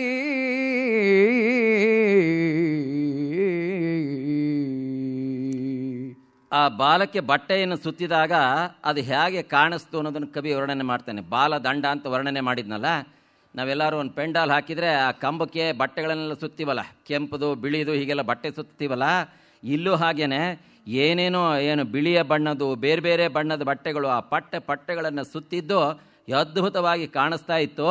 ಕವಿ ವರ್ಣನೆ ಮಾಡ್ತಾನೆ, ಭೂಲೋಕ, ಪಾತಾಳ, ದೇವಲೋಕ ಎಲ್ಲೆಲ್ಲಿಂದ ಬಟ್ಟೆಗಳನ್ನು ಸೆಳ್ಕೊಂಡು ಬಂದಿದ್ನೋ ಅಷ್ಟನ್ನು ಅರ್ಪಣೆ ಮಾಡ್ತಾ ಇದ್ದಾನೆ ಆಂಜನೇಯನ ಬಾಲಕ್ಕೆ ಅಂತ. ಬಹುಶಃ ಈಗ ನಾವು ಕಂಬಗಳಿಗೆ ಸುತ್ತೀವಲ್ಲ ಬಂಟಿಂಗ್ಸ್ ಅಂತ, ಆ ಕಲ್ಪನೆ ಹುಟ್ಟಿದ ಆವಾಗ ಅಂತ ಕಾಣಿಸುತ್ತೆ. ಆಂಜನೇಯನ ಬಾಲ ನೋಡಿದರೆ ಹಾಗೆ ಕಾಣಿಸ್ತಾ ಇತ್ತು, ಏನೋ ಬಂಟಿಂಗ್ ಸುತ್ತಿದ್ದಾರೆ ಅಂತ ಅನ್ನೋ ಹಾಗೆ ಕಾಣಿಸ್ತಾ ಇದೆ. ಈ ರೀತಿ ಎಲ್ಲವೂ ಸಹ ಕಪಿಯ ಬಾಲದಲ್ಲಿ ಎಲ್ಲವೂ ಐಕ್ಯಾಗಿ ಹೋಯಿತು. ಮುಂದೆ ಉಡುವ ಸೀರೆಗಳುಳಿಯೇ ಬಂದವು ಬಿಡವು ಬಿನುಗು ಸಮರ್ಥರೆನ್ನದೇ ನುಡಿಯಲಮ್ಮೆವು ಜಿಯ ಮೊರೆ ಬಲು ಹಾದುದು ಅದರೊಳಗೆಯೇ ಬಿಡದು ಬೆಳವಿಗೆ ಬಾಲದಲ್ಲಿ ನಿಲು ಕಡೆಗೆ ಬುದ್ಧಿಯ ಕಾಣೆವೆನೆ ಕಾಲ್ಕೊಡೆಯ ದೂರನು ಸುಲಿ ಹೋಗೆಂದ ದೊರ ಗರ್ಜಿಸಿದ.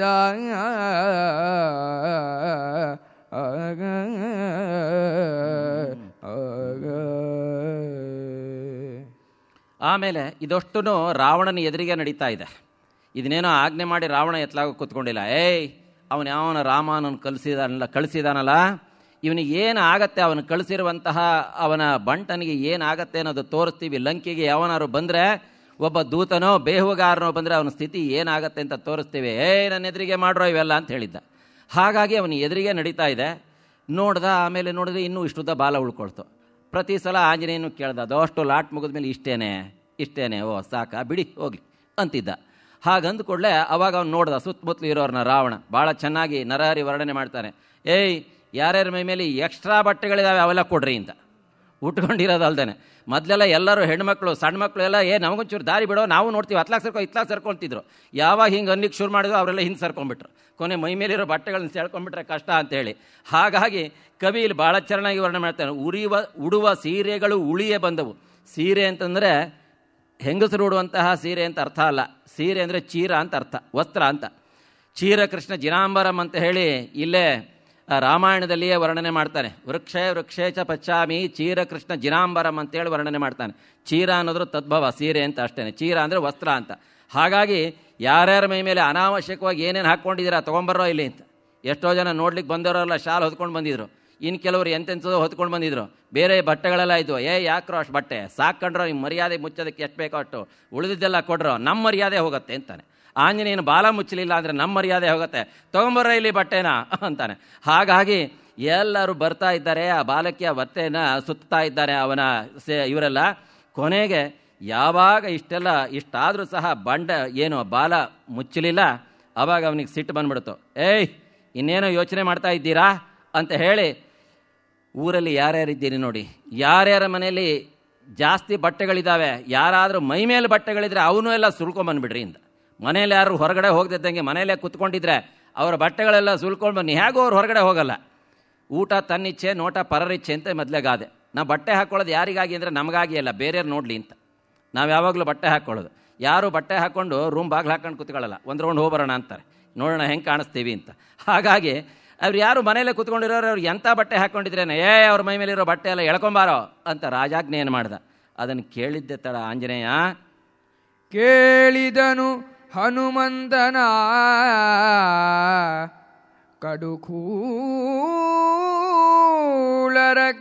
ಕಡುಕೂಳರಗದನೆಂದ ಮಾತನು ಕೇಳಿ ಕಿವಿಗಳ ಮುಚ್ಚಿಕೊಂಡನು ರಾಮ ರಾಮ ಎನ್ನುತ್ತ. ಕೂಳ ನಿವತಾನಾದಡಾಗಲಿ ಕೂಳರಹುದು ಅನುಚಿತವಲ, ನಾವು ಹೇಳುವೆವು ಬಾಲಕ್ಕೆ ಬುದ್ಧಿಯ ನಿಂದನ ಹನುಮ.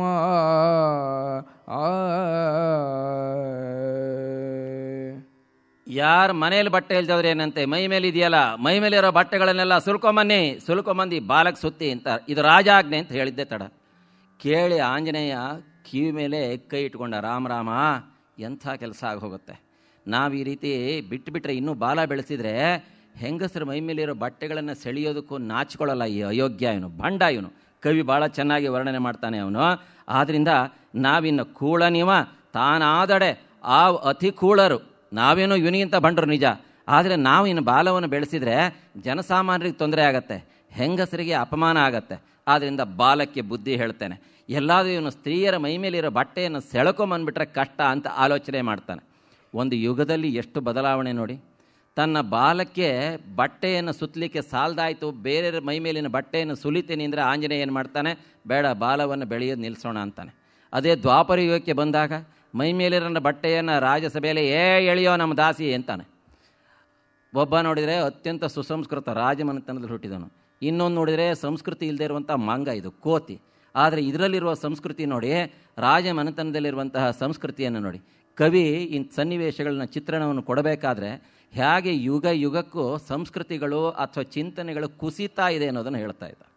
ಅಲ್ಲಿಂದ ನಾವು ಈ ಕಲಿಯುಗಕ್ಕೆ ಬರಬೇಕಾದ್ರೆ ಏನಾಗಿದೆ, ಇವಾಗ ಬಟ್ಟೆ ಎಲ್ಲಿದೆ ಅಂತ ಹುಡುಕಬೇಕೀಗ, ಅಂಥ ಸ್ಥಿತಿ ಬಂದುಬಿಟ್ಟಿದೆ ನಮ್ಮ ಕನ್ನಡದಲ್ಲಿ. ಕನ್ನಡ ಏನು ಎಲ್ಲ ಸಿನಿಮಾ ನಟ ನಟಿಯರ ಬಟ್ಟೆಗಳನ್ನು ನೋಡಿಬಿಟ್ರೆ ಎಲ್ಲಿದೆ ಅಂತ ಹುಡ್ಕೋಬೇಕು.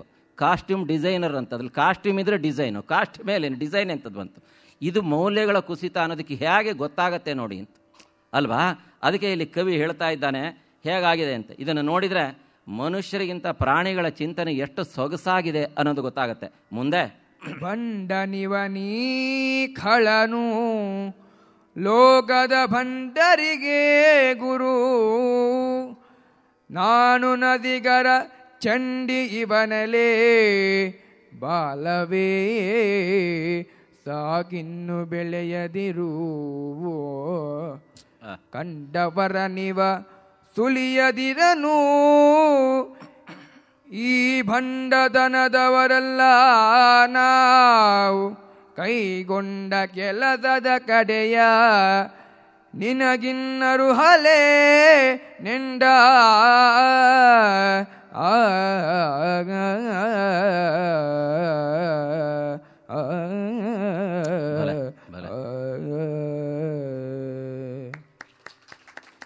ತನ್ನ ಬಾಲದ ಕಡೆಗೆ ತಿರುಗಿ ಆಂಜನೇಯ ಬುದ್ಧಿ ಹೇಳ್ತಾನೆ. ಇವನು ಭಂಡ ಆದರೆ ನಾವು ಆಗಬೇಕಾಗಿಲ್ಲ. ಇವನು ಲೋಕದ ಭಂಡರಿಗೆ ಗುರು, ನಾಚಿಕೆಗೆಟ್ಟವನು, ನಿರ್ಲಜ್ಜ ಇವನು ಹಾಗಾದ ಅಂತ ನಾವು ಆಗಬೇಕಾಗಿಲ್ಲ. ಇರಲಿ, ಇಟ್ಟು ಸಾಕು, ಈ ಊರನ್ನು ಸುಲಿದಿದ್ದು ಸಾಕು, ಜನಗಳ ಮರ್ಯಾದೆಯನ್ನು ಸುಲಿಬೇಕಾಗಿಲ್ಲ. ಎಲ್ಲ ಬಾಲವೇ, ಮುಂದೆ ಏನು ಮಾಡಬೇಕು ಅಂತ ಗೊತ್ತಿದೆಯಲ್ಲ, ಸಾಕು ಅಂತ ಹೇಳ್ತಾ ಮುಂದೆ ಇಲ್ಲ ಎಲ್ಲನ ಜನವೆನಗೆ ತಾಯ್ಗಳು ಮರುಳ್ತನ ಬೇಡ ಬರಿದೆ ಬೆಳೆಯದಿರು ಬೆಳೆಸದಿರು ನಮಗಪಕೀರ್ತಿ ಸಾಧನವ ಹೊಳಲ ಪುಣ್ಯ ಸ್ತ್ರೀ ಜನದ ನಾನಳಿಯ ಬಂದೆವೆ ಬಂದ ಕಾರ್ಯದ ನೆಲೆಯ ನೀನೆ ನೋಡಿಕೋಯನೆ ನಿಂದುದ ಬಾಲ ಆಗ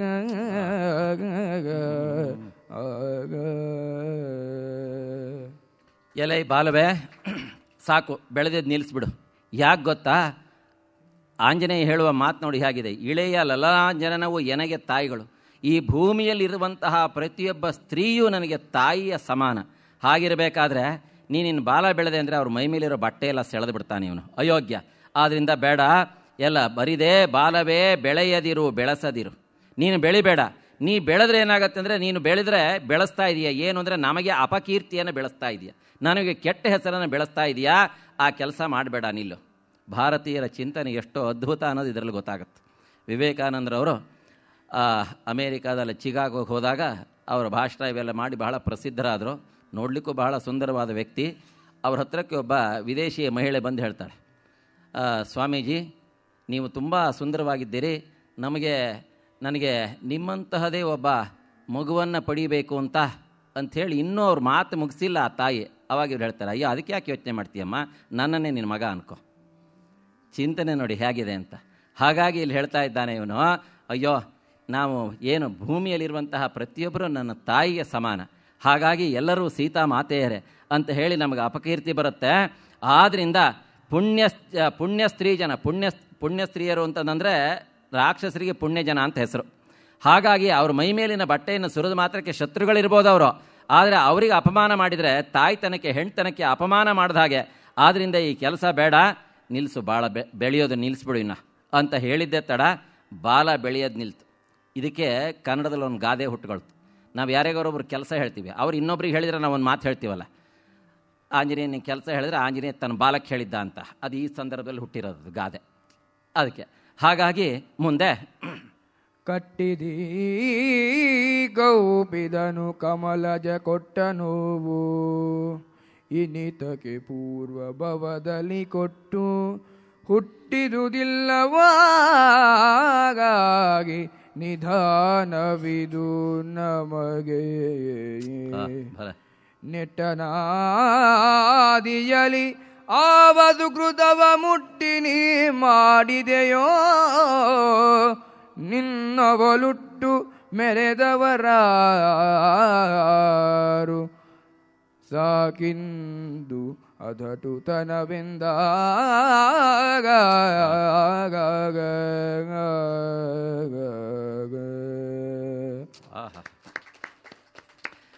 ಆಮೇಲೆ ಆ ಬಾಲ ಬೆಳೆಯೋದು ನಿಲ್ತು. ಆದರೆ ಅದು ಉದ್ದ ಇದೆ. ಆ ಬಾಲವನ್ನು ಆಂಜನೇಯ ತನ್ನ ಕೈಲಿ ಹಿಡ್ಕೊಂಡು ಅದನ್ನೇ ನೋಡ್ತಾ ಮಾತಾಡ್ತಾ ಇದ್ದಾನೆ. ಆಹಾ, ಏನು ಪುಣ್ಯ ಮಾಡಿದೆಯಾ ಏ ಬಾಲವೇ ಅಂತಾನೆ. ಅದಕ್ಕೆ ನನಗೆ ಆ ಪುಣ್ಯ ಇಲ್ಲ ನೋಡು. ಎಷ್ಟು ಚೆನ್ನಾಗಿ ಕವಿಯ ವರ್ಣನೆ ನೋಡಿ. ನನಗೆ ಆ ಪುಣ್ಯ ಇಲ್ಲ ನೋಡಯ್ಯ. ನಾನು ಆ ಸಣ್ಣ ಹುಡುಗ ಇದ್ದಾಗ ಇದನ್ನು ತಿನ್ನಬೇಕು ಅಂತ ಹೇಳಿ, ಸೂರ್ಯನ್ನೇ ಹಣ್ಣು ಅಂತ ಹೇಳಿ ತಿನ್ನಬೇಕು ಅಂತ ಹೇಳಿ ಹಾರಿದಾಗ ಸೂರ್ಯ ಹೊಡೆದ್ನಲ್ಲ ನನಗೆ. ಅವಾಗ ಸಿಟ್ಟು ಮಾಡಿಕೊಂಡಾಗ ಅವಾಗ ನಾನು ಬಿದ್ದುಬಿಟ್ಟೆ, ನೋವಾಯಿತು ಅಂತ. ಅವಾಗ ನಮ್ಮ ತಂದೆಯಾದಂತಹ ವಾಯುದೇವನಿಗೆ ಸಿಟ್ಟು ಬಂದುಬಿಡ್ತು. ಇಡೀ ಜಗತ್ತಿನಲ್ಲಿ ಚಲಿಸದೇ ಇದ್ದ ಹಾಗೆ ಅವನು ಸ್ತಬ್ಧನಾಗಿಬಿಟ್ಟ. ಅವಾಗ ಎಲ್ಲ ದೇವತೆಗಳು ಅಯ್ಯೋ ವಾಯು ಚಲಿಸದೆ ಹೋದರೆ ಮತ್ತೆ ಗಾಳಿ ಇಲ್ದಿದ್ದಂಗೆ ಆಗತ್ತಲ್ಲ ಅಂಥೇಳಿ ಎಲ್ಲರೂ ನಿನ್ನ ಮಗನಿಗೆ ವರ ಕೊಡ್ತೀವಿ ಅಂತ ಕೊಟ್ಟರು. ಎಲ್ಲರೂ ವರ ಕೊಟ್ಟಾಗ ಆಂಜನೇಯನಿಗೆ ಬ್ರಹ್ಮ ಏನು ಮಾಡಿದಂತೆ ಒಂದು ಕೌಪೀನವನ್ನು ಕೊಟ್ಟ, ಒಂದು ಚಡ್ಡಿಯನ್ನು ಕೊಟ್ಟ, ನೀ ಇದನ್ನ ಹಾಕೋ ಅಂತ. ಈ ಕೌಪೀನದ ವಿಶೇಷತೆ ಏನು ಅಂತಂದರೆ ಇದು ಎಂದೂ ಹರಿಬೇಕಾದಿಲ್ಲ, ಮತ್ತು ಅದನ್ನು ಆಲ್ಟ್ರ್ ಮಾಡಿಸ್ಬೇಕಾದಿಲ್ಲ, ನೀನು ಬೆಳೆದಂಗೆ ಅದು ಬೆಳೀತಾ ಹೋಗುತ್ತೆ ಅಂತ. ಹಾಗಾಗಿ ಏನಾದರೂ ಸಹ ಈ ಬಟ್ಟೆ ಹರಿಯೋದಿಲ್ಲ, ಕೊಳೆಯಾಗೋದಿಲ್ಲ ಅಂತ. ಅದಕ್ಕೆ ಅವನು ಹೇಳ್ತಾ ಇದ್ದಾನೆ, ನಂದು ಎಂತ ಅವನೇನೋ ವರ ಕೊಟ್ಟ ನಿಜ, ಆದರೆ ಇದು ಎಂಥ ದುರ್ದೈವನಯ್ಯ, ನಂದು ಜನ್ಮಪೂರ್ತಿ ಬರೀ ಒಂದೇ ಒಂದು ವಸ್ತ್ರದಲ್ಲೇ ಬದುಕಬೇಕಾಯ್ತು. ಅದಕ್ಕೆ ಕಟ್ಟಿದ ಈ ಕೌಪಿನ ಕಮಲಯ್ಯ ಕೊಟ್ಟ, ಅದನ್ನು ಬ್ರಹ್ಮ ಕೊಟ್ಟಿದ್ದು. ಏನು ಮಾಡ್ತೀಯಾ, ನನಗೆ ಇನ್ನೊಂದು ಜೊತೆ ಬಟ್ಟೆ ಹಾಕೊಳ್ಳೋಣ ಅಂತಂದರೆ ನಾನು ಜನ್ಮಾಂತರದಲ್ಲಿ ನಾನು ಕೊಟ್ಟಿಲ್ಲ ಅಂತ ಕಾಣಿಸುತ್ತೆ, ದಾನ ಧರ್ಮ ಮಾಡಲಿಲ್ಲ, ವಸ್ತ್ರದಾನ ಮಾಡಲಿಲ್ಲ, ಅದಕ್ಕೆ ನಂಗೆ ಬಟ್ಟೆ ಇಲ್ಲ. ಬಾಲಕ್ ಹೇಳ್ತಾನೆ, ಏನು ಪುಣ್ಯ ಮಾಡಿದ್ಯೋ ನೀನು ಜನ್ಮಾಂತರದಲ್ಲಿ, ಆಹಾ ಇಡೀ ಲಂಕೆ ವಸ್ತ್ರವಷ್ಟು ನಿನ್ನನ್ನು ಅಲಂಕಾರ ಮಾಡ್ತಾ ಇದೆಯಲ್ಲಯ್ಯ, ನೀನು ಕೊಟ್ಟು ಹುಟ್ಟಿದೀಯಾ ಹಿಂದಿನ ಜನ್ಮದಲ್ಲೇ, ಆದ್ರಿಂದಲೇ ಹೀಗೆ ಅಂಥೇಳಿ ಆ ಬಾಲವನ್ನು ಮುದ್ದು ಮಾಡ್ತಾ ಇದ್ದಾನೆ ಅವನು. ಆಂಜನೇಯನಿಗೆ ಬಾಲದ ಮೇಲೆ ಬಹಳ ಪ್ರೀತಿ ಅವನಿಗೆ. ಯಾಕೆಂದರೆ ಕಪೀನಾಂ ಕಿಲ ಲಾಂಗೂಲಂ ಇಷ್ಟಂ ಭವತಿ ಭೂಷಣಂ ಅಂತ ವಾಲ್ಮೀಕಿ ಮಹರ್ಷಿಗಳು ಹೇಳ್ತಾರೆ. ಕಪಿಗಳಿಗೆ ಯಾವುದ್ರ ಮೇಲಪ್ಪ ಪ್ರೀತಿ ಅಂತಂದರೆ ಬಾಲದ ಮೇಲೆ ಭಾಳ ಪ್ರೀತಿ ಅಂತೆ. ಆಂಜನೇಯನಿಗೂ ಅಷ್ಟೇ ಭಾಳ ಪ್ರೀತಿ ಬಾಲದ ಮೇಲೆ. ಸೀತೆಯನ್ನು ಹುಡುಕ್ಲಿಕ್ಕೆ ಅಂತ ಹೋದಾಗ ಮಂಡೋದರಿಯನ್ನು ನೋಡಿದ್ನಲ್ಲ, ಅವಳೇ ಸೀತೆ ಅಂತ ತಿಳ್ಕೊಂಡು ಓಹೋ ಸೀತೆ ಸಿಕ್ಬಿಟ್ಲು ಅಂತ ಹೇಳಿ ಆ ಬಾಲ ತೊಗೊಂಡು ಅನ್ನಂತೆ, ಆಹಾ ಸಿಕ್ಬಿಟ್ಲು ಸೀತೆ ಅಂತ ಹೇಳಿ ಮುದ್ದಿಸಿದ ಅಂತ ಕವಿ ವರ್ಣನೆ ಮಾಡ್ತಾರೆ. ಅದಕ್ಕೆ ವರ್ಣನೆ ಮಾಡ್ತಾ ಇದ್ದಾರೆ ಅವರು. ಹಾಗಾಗಿ ಏನು ಮಂಡೋದರಿ ಆಸ್ಫೋಟ ಯಾಮಾಸ ಚುಚುಂಬ ಪುಚ್ಛಂ ಅಂತ ವರ್ಣನೆ ಮಾಡ್ತಾರೆ. ಬಾಲವನ್ನು ನೆಲಕ್ಕೆ ರಪರಪ ಅಂತ ಬಡಿದೋ ಅದನ್ನು ಮುದ್ದು ಮಾಡಿದ್ದಂತೆ. ಕಪಿಗಳಿಗೆ ಯಾವಾಗಲೂ ಅಷ್ಟೇ ಇಷ್ಟ ಯಾವುದಪ್ಪ ಅಂತಂದರೆ ಅವುಗಳಿಗೆ ಅವುಗಳ ಮುಖ ಮತ್ತು ಬಾಲ ಅಂದರೆ ಭಾಳ ಇಷ್ಟ. ಕಪಿಕೆ ಮಮತಾ ಪುಂಚ್ಪರ್ ತುಳಸಿದಾಸ್ ಹೇಳ್ತಾರೆ. ನಾಕಸ್ತೂರಿಯವರು ಒಂದು ಕಥೆಯಲ್ಲಿ ಭಾಳ ಚೆನ್ನಾಗಿ ಹೇಳಿದ್ದಾರೆ. ಏನು ಅಂತಂದರೆ ಸೀತೆಯನ್ನು ರಾಮ ಕರ್ಕೊಂಡು ಬಂದಾಗ ಲಂಕೆ ಇದಕ್ಕೆ ಕಿಷ್ಕಿಂಧೆ ಮೇಲೆ ಕರ್ಕೊಂಡು ಬಂದ. ಕಿಷ್ಕಿಂಧೆಯಲ್ಲಿ ಹೆಂಗಸರಿಗೆಲ್ಲ ಬಹಳ ಕುತೂಹಲ ಅಂತೆ. ಯಾರು ಏನೇನೋ ಬಹಳ ಲೋಕೋತ್ತರ ಸುಂದರಿ ಅಂತಲ್ಲ, ಅವಳು ಯಾರನ್ನ ನೋಡೋಣ, ಇಂಥವಳನ್ನ ಅವಳನ್ನ ಅಪಹಾರ ಮಾಡ್ಕೊಂಡು ಹೋಗಿರೋದು ಬೇರೆ. ಭಾರತ ದೇಶ ಉತ್ತರ ಭಾರತದ ಹುಡುಗಿ ಕರ್ನಾಟಕಕ್ಕೆ ಬಂದು ಇಲ್ಲಿಂದ ಅಪಹಾರ ಮಾಡ್ಕೊಂಡು ಹೋಗಿದ್ದಾರೆ, ಆಂಧ್ರದಿಂದ ಅಪಹಾರ ಮಾಡ್ಕೊಂಡು ಹೋಗಿದ್ದಾರೆ, ಅದೆಂಥ ಚೆಲುವೆ ಇರ್ಬೋದು ನೋಡೋಣ ಅಂಥೇಳಿ ಸೀತೆಯನ್ನು ನೋಡಲಿಕ್ಕೆ ಆ ಕಿಷ್ಕಂಧೆಯಲ್ಲಿದ್ದಂತಹ ಕಪೇಸ್ತ್ರೀಯರೆಲ್ಲ ಬಂದರು. ನೋಡಂದ್ರಂತ ಇವಳೆ ಏನು ಚೆಂದಿದ್ದಾಳೆ, ಏನೇನೂ ಇಲ್ಲ, ಮುಖ ಅನ್ಬೇಕು, ಮುಖ ಏನು ಉಬ್ಬಿರಬೇಕು, ಏನೂ ಇಲ್ಲ, ಮುಖ ಎಲ್ಲ ಚಟ್ಟು ಬಡದು ಹೋಗಿದೆ. ಅದು ಹೋಗಲಿ ಅಂದರೆ ಬಾಲ ಒಂದು ಚೋಟು ಬಾಲನೂ ಇಲ್ಲ, ನಮ್ಮನ್ನು ನೋಡ್ರಿ ಎಷ್ಟೆಷ್ಟುದ್ದ ಅಂಥೇಳಿ ನಾಕಸ್ತೂರಿಯವರು ಭಾಳ ಚೆನ್ನಾಗಿ ಹೇಳ್ತಾರೆ. ಕಪಿಗಳಿಗೆ ಸೌಂದರ್ಯ ಯಾವುದಪ್ಪ ಅಂದರೆ ಬಾಲವೇ ಸೌಂದರ್ಯ, ಬಾಲನೇ ಇಲ್ಲ, ಇದೇನು ಇಂಥ ಏನು ಚಂದ ಅಂತ ಈ ಹುಡುಗಿನ ಒಪ್ಪಿಕೊಂಡು ನೋಡೋದು. ನಮ್ಮೂರಾಗೆ ಇದಕ್ಕಿಂತ ಚೆನ್ನಾಗಿರೋದು ಎಷ್ಟೋ ಜನ ಇದ್ದಾರೆ ಅಂದ್ಕೊಂಡ್ರೆ. ಹಾಗಾಗಿ ಆಂಜನೇಯ ಹೇಳ್ತಾ ಇದ್ದಾನೆ ಇದು ತುಂಬ ಚೆನ್ನಾಗಿದೆ ಅಂತ ಹೇಳ್ಕೊಂಡು ಆ ಬಾಲಕ್ಕೆ ಹೇಳಿದೆ, ಏನು ಪುಣ್ಯ ಮಾಡಿದ್ಯೋ ನೀನು ಅಂತ. ಸಂತವಿಸಿದುದು ಬಾಲ ಬಳಿಕ ಅಸುರಾಂತಕನ ನಿಜ ಚರಣ ನೇಮದಲ್ಲಿ ಬಾಲ ಸಂತವಿಸಿದುದು ಅಂತರಿಕ್ಷವನಳ್ಳಿರಿದುದು ಉದಿತ ಪ್ರತಾಪದಲ್ಲಿ ಬಾಲ ತಂತುಪಟ ಸಾಕಿನ್ನೋ ಬೆಳವಿಗೆಗೆ ಅಂತ ಮಾಡುದು ಇನ್ನು ಸಾಕೋ ಅಂತ ಬಾದುದು ಬೆಳವಿಗೆಗೆ ಸುಲಿಯದಿರಿ ಹೋ ಹೋ ಸುಲಿಯದಿರಿ ಸಂತವಿಸಿ ಎಂದು ಒದರಿದವು ಡಂಗುರಗಳಲ್ಲಲ್ಲಿ.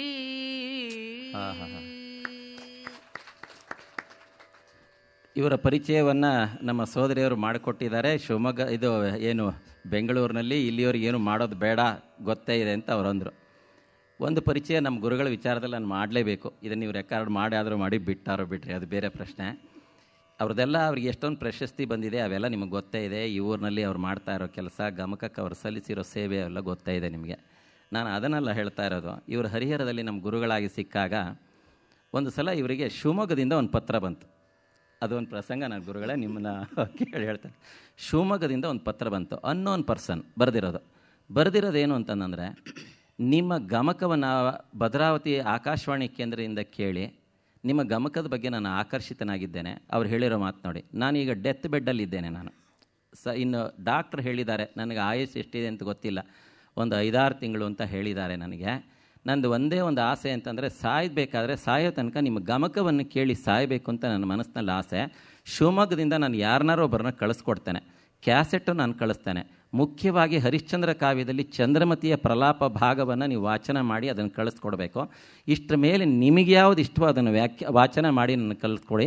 ಅರ್ಥ ಆಗಿರ್ತಾ ಏನೂ ಬೇಡ, ಇದನ್ನು ಕೇಳ್ತಾ ಸಾಯಬೇಕು ಅಂತ ನನ್ನ ಅಪೇಕ್ಷೆ ಅಂತ ಒಂದು ಕಾರ್ಡ್ ನಾನು ತೋರಿಸಿದ್ರು ಅವರು. ಬರೀ ಆವಾಗ 15 ಪೈಸಾ ಲೆಟರ್ ಇತ್ತಲ್ಲ, ಆ ಕಾರ್ಡ್ ಬಂದಿತ್ತು. ಅದಾಗಿ ಒಂದು ಸ್ವಲ್ಪ ದಿನ ಆದಮೇಲೆ ಒಂದು 15-20 ದಿನ ಆದಮೇಲೆ ಯಾವುದೋ ಒಬ್ಬ ಮನುಷ್ಯನು ಬಂದಿದ್ದ.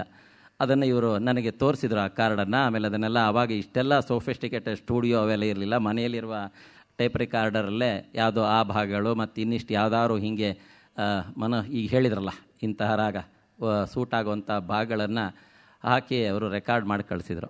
ಆಮೇಲೂ ಸಹ ಅವರು ರಿಪ್ಲೈ ಮಾಡಿದರು, ದಿನ ಇದನ್ನು ಕೇಳ್ತಾ ಇದ್ದೇನೆ, ನನ್ನ ಮನಸ್ಸಿಗೆ ತುಂಬ ಸಮಾಧಾನ ಆಗ್ತಾ ಇದೆ. ನನಗೆ ನನ್ನ ದೇಹಕ್ಕೆ ಆಗಿರುವ ನೋವು, ನನಗಾಗಿರುವಂತಹ ಕಾಯಿಲೆ ಯಾವುದು ಸಹ ನಾನು ಬಾಧಿಸ್ತಾ ಇಲ್ಲ, ನನಗೆ ತುಂಬ ಖುಷಿಯಾಗಿದ್ದೇನೆ ಅಂತ. ಒಬ್ಬ ಕಲಾವಿದನಿಗೆ ಇದರಂತಹ ದೊಡ್ಡ ಸನ್ಮಾನ ಇನ್ನೊಂದಿಲ್ಲ ಅಂತ ಅನಿಸುತ್ತೆ. ನಮ್ಮ ಗುರುಗಳದ್ದು ಇದು ಒಂದು ಪರಿಚಯ ನಾನು ಮಾಡಿಕೊಡೋಣ ಅಂತ ಹೇಳಿದೆ, ಉಳಿದಿದ್ದೆಲ್ಲ ನಿಮಗೆ ಗೊತ್ತೇ ಇದೆ. ಹಾಗೆ ಅವರ ಧ್ವನಿಯ ಎಫೆಕ್ಟ್ ಹಾಗೆ ಅಂತ ಕೇಳ್ತಿರ್ಲಿಕ್ಕೆ ಸೂತಿಂಗ್ ಅಂತ ಇಂಗ್ಲೀಷ್ನಲ್ಲಿ ಒಂದು ಶಬ್ದ ಇದೆಯಲ್ಲ, ಮನಸ್ಸಿಗೆ ಸಮಾಧಾನ ಆಗ್ತಾ ಹೋಗುತ್ತೆ. ಓಕೆ, ಇನ್ನೀಗ ಈ ಕಾರ್ಯಕ್ರಮಕ್ಕೆ ಬರೋಣ. ಯಾವಾಗ ಆಂಜನೇಯ ಹೀಗೆ ಹೇಳಿದ್ನೋ ಬಾಲಕ್ಕೆ ಭಾಳ ಸಮಾಧಾನ ಆಯಿತು, ಬೆಳೆಯೋದು ನಿಂತುಬಿಡ್ತು. ಯಾವಾಗ ಬೆಳೆಯೋದು ನಿಲ್ತೋ ಆಂಜನೇಯ ತನ್ನ ಶಕ್ತಿಯ ಮೂಲಕ ಆ ಬಾಲವನ್ನು ಆಕಾಶದಲ್ಲಿ ಹಿಂಗೆ ಹಾರಾಡಿಸ್ದ.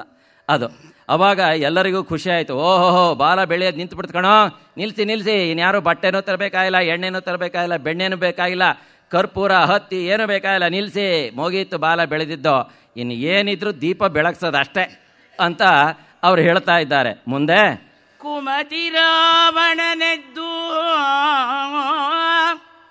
ಬಳಿ ಕುಭ್ರಮಿ ನಿಶಾಟರ ಕರೆದು ನೇಮಿಸೆ ನಿಮಿಷದಲ್ಲಿ ನಿಶಾಟರ ಉಭ್ರಮಿ ನಿಶಾಟರ ರಾವಣನು ಕುಮತಿ ರಾವಣನೆದ್ದು ಕರೆದು ನೇಮಿಸೆ ಹತ್ತಿದರು ಹೊತ್ತೆಕ್ಕಿದರು ಹುತವಗನ ಅಮರಿತುರಿ ಬಾಲದಲ್ಲಿ ರಘುಭೂರಮಣನ ಅನುಚರನ ಬಾಲದಲ್ಲಿ ಉರಿ ಅಮರಿತು ಅರಿಚಿ ರಘುಭೂರಮಣನ ಅನುಚರನ ರುಚಿಯೇ ಕೆಡೆಯಲು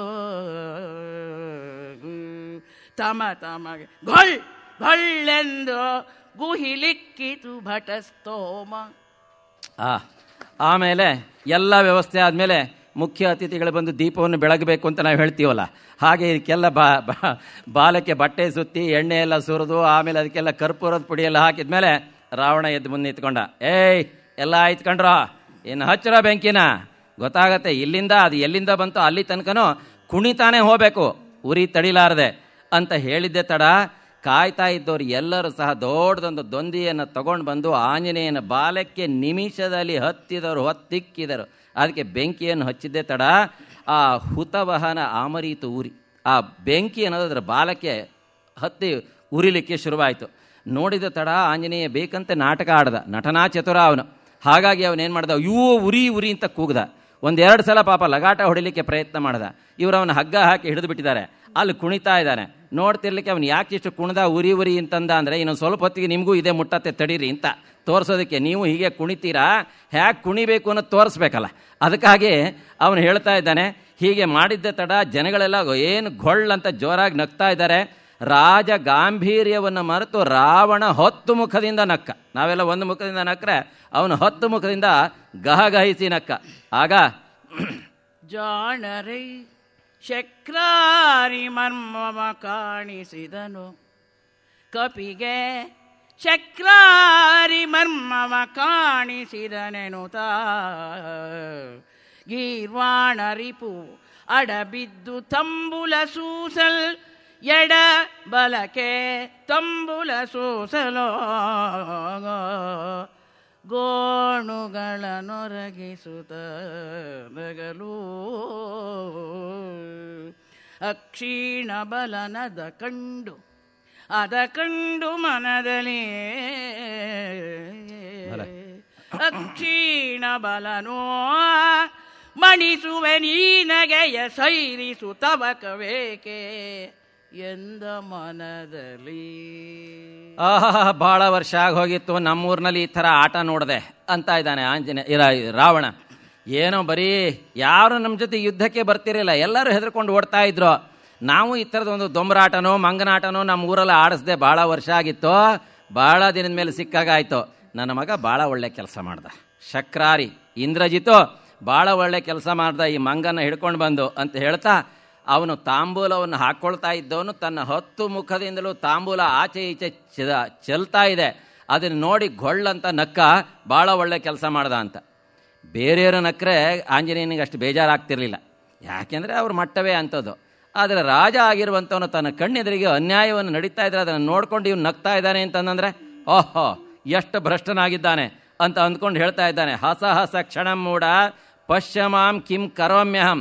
ನಗು ನಗು, ಒಂದು ಕ್ಷಣ ನಗೋ ನೀನು, ಮುಂದೆ ನಾನು ಏನು ಮಾಡ್ತೀನಿ ಅಂತ ನೀನು ತೋರಿಸ್ತೀನಿ ನಿನಗೆ ಅಂತ ಹೇಳ್ತೇಳಿ. ಪಶ್ಯಮಾಂ ಕಿಂ ಕರೋಮ್ಯಹಂ, ಏನು ಮಾಡ್ತೀನಿ ನಾನು ಕ್ಷಣದಲ್ಲಿ ತೋರಿಸ್ತೇನೆ ಅಂಥೇಳಿ ಸೈರಿಸು ನಗೆಯ ತವಕವೇಕೆ ಅಂತ ಹೇಳ್ತಾ ಇದ್ದಾನೆ. ಊರೊಳೀತನ ಮೆರೆಸಿ ಮಹಿಜಾನಾರಿಗೀತನ ತೋರಿ ತಡೆಯದೆ ಈತನ ಊರಳು ಮೆರೆಸಿ ಮಹಿಜಾನಾರಿಗೆ ಈತನ ತಡೆಯದೆ ತೋರಿ ತಡೆಯದೆ ವಾರಿದಿಯ ಹೊರಬಡಿಸಿ ಬಿಡಿ ಬಿಡಿ ತನ್ನೊಡೆಯ ನಿದ್ದೆಡೆಗೆ ದಾರಿದೆಗೆಯಲಿ ಎಂದು ನಾರಿ ಚೋರ ನೇಮಿಸೇ. ಬಳಿಕ ಬಲ್ಲಿದ ವೀರ ಭಟರು ಒತ್ತೊತ್ತಾಗಿ ಹೊರವಂಡಿಸಿದರ ಅನಿಲ ಜನ.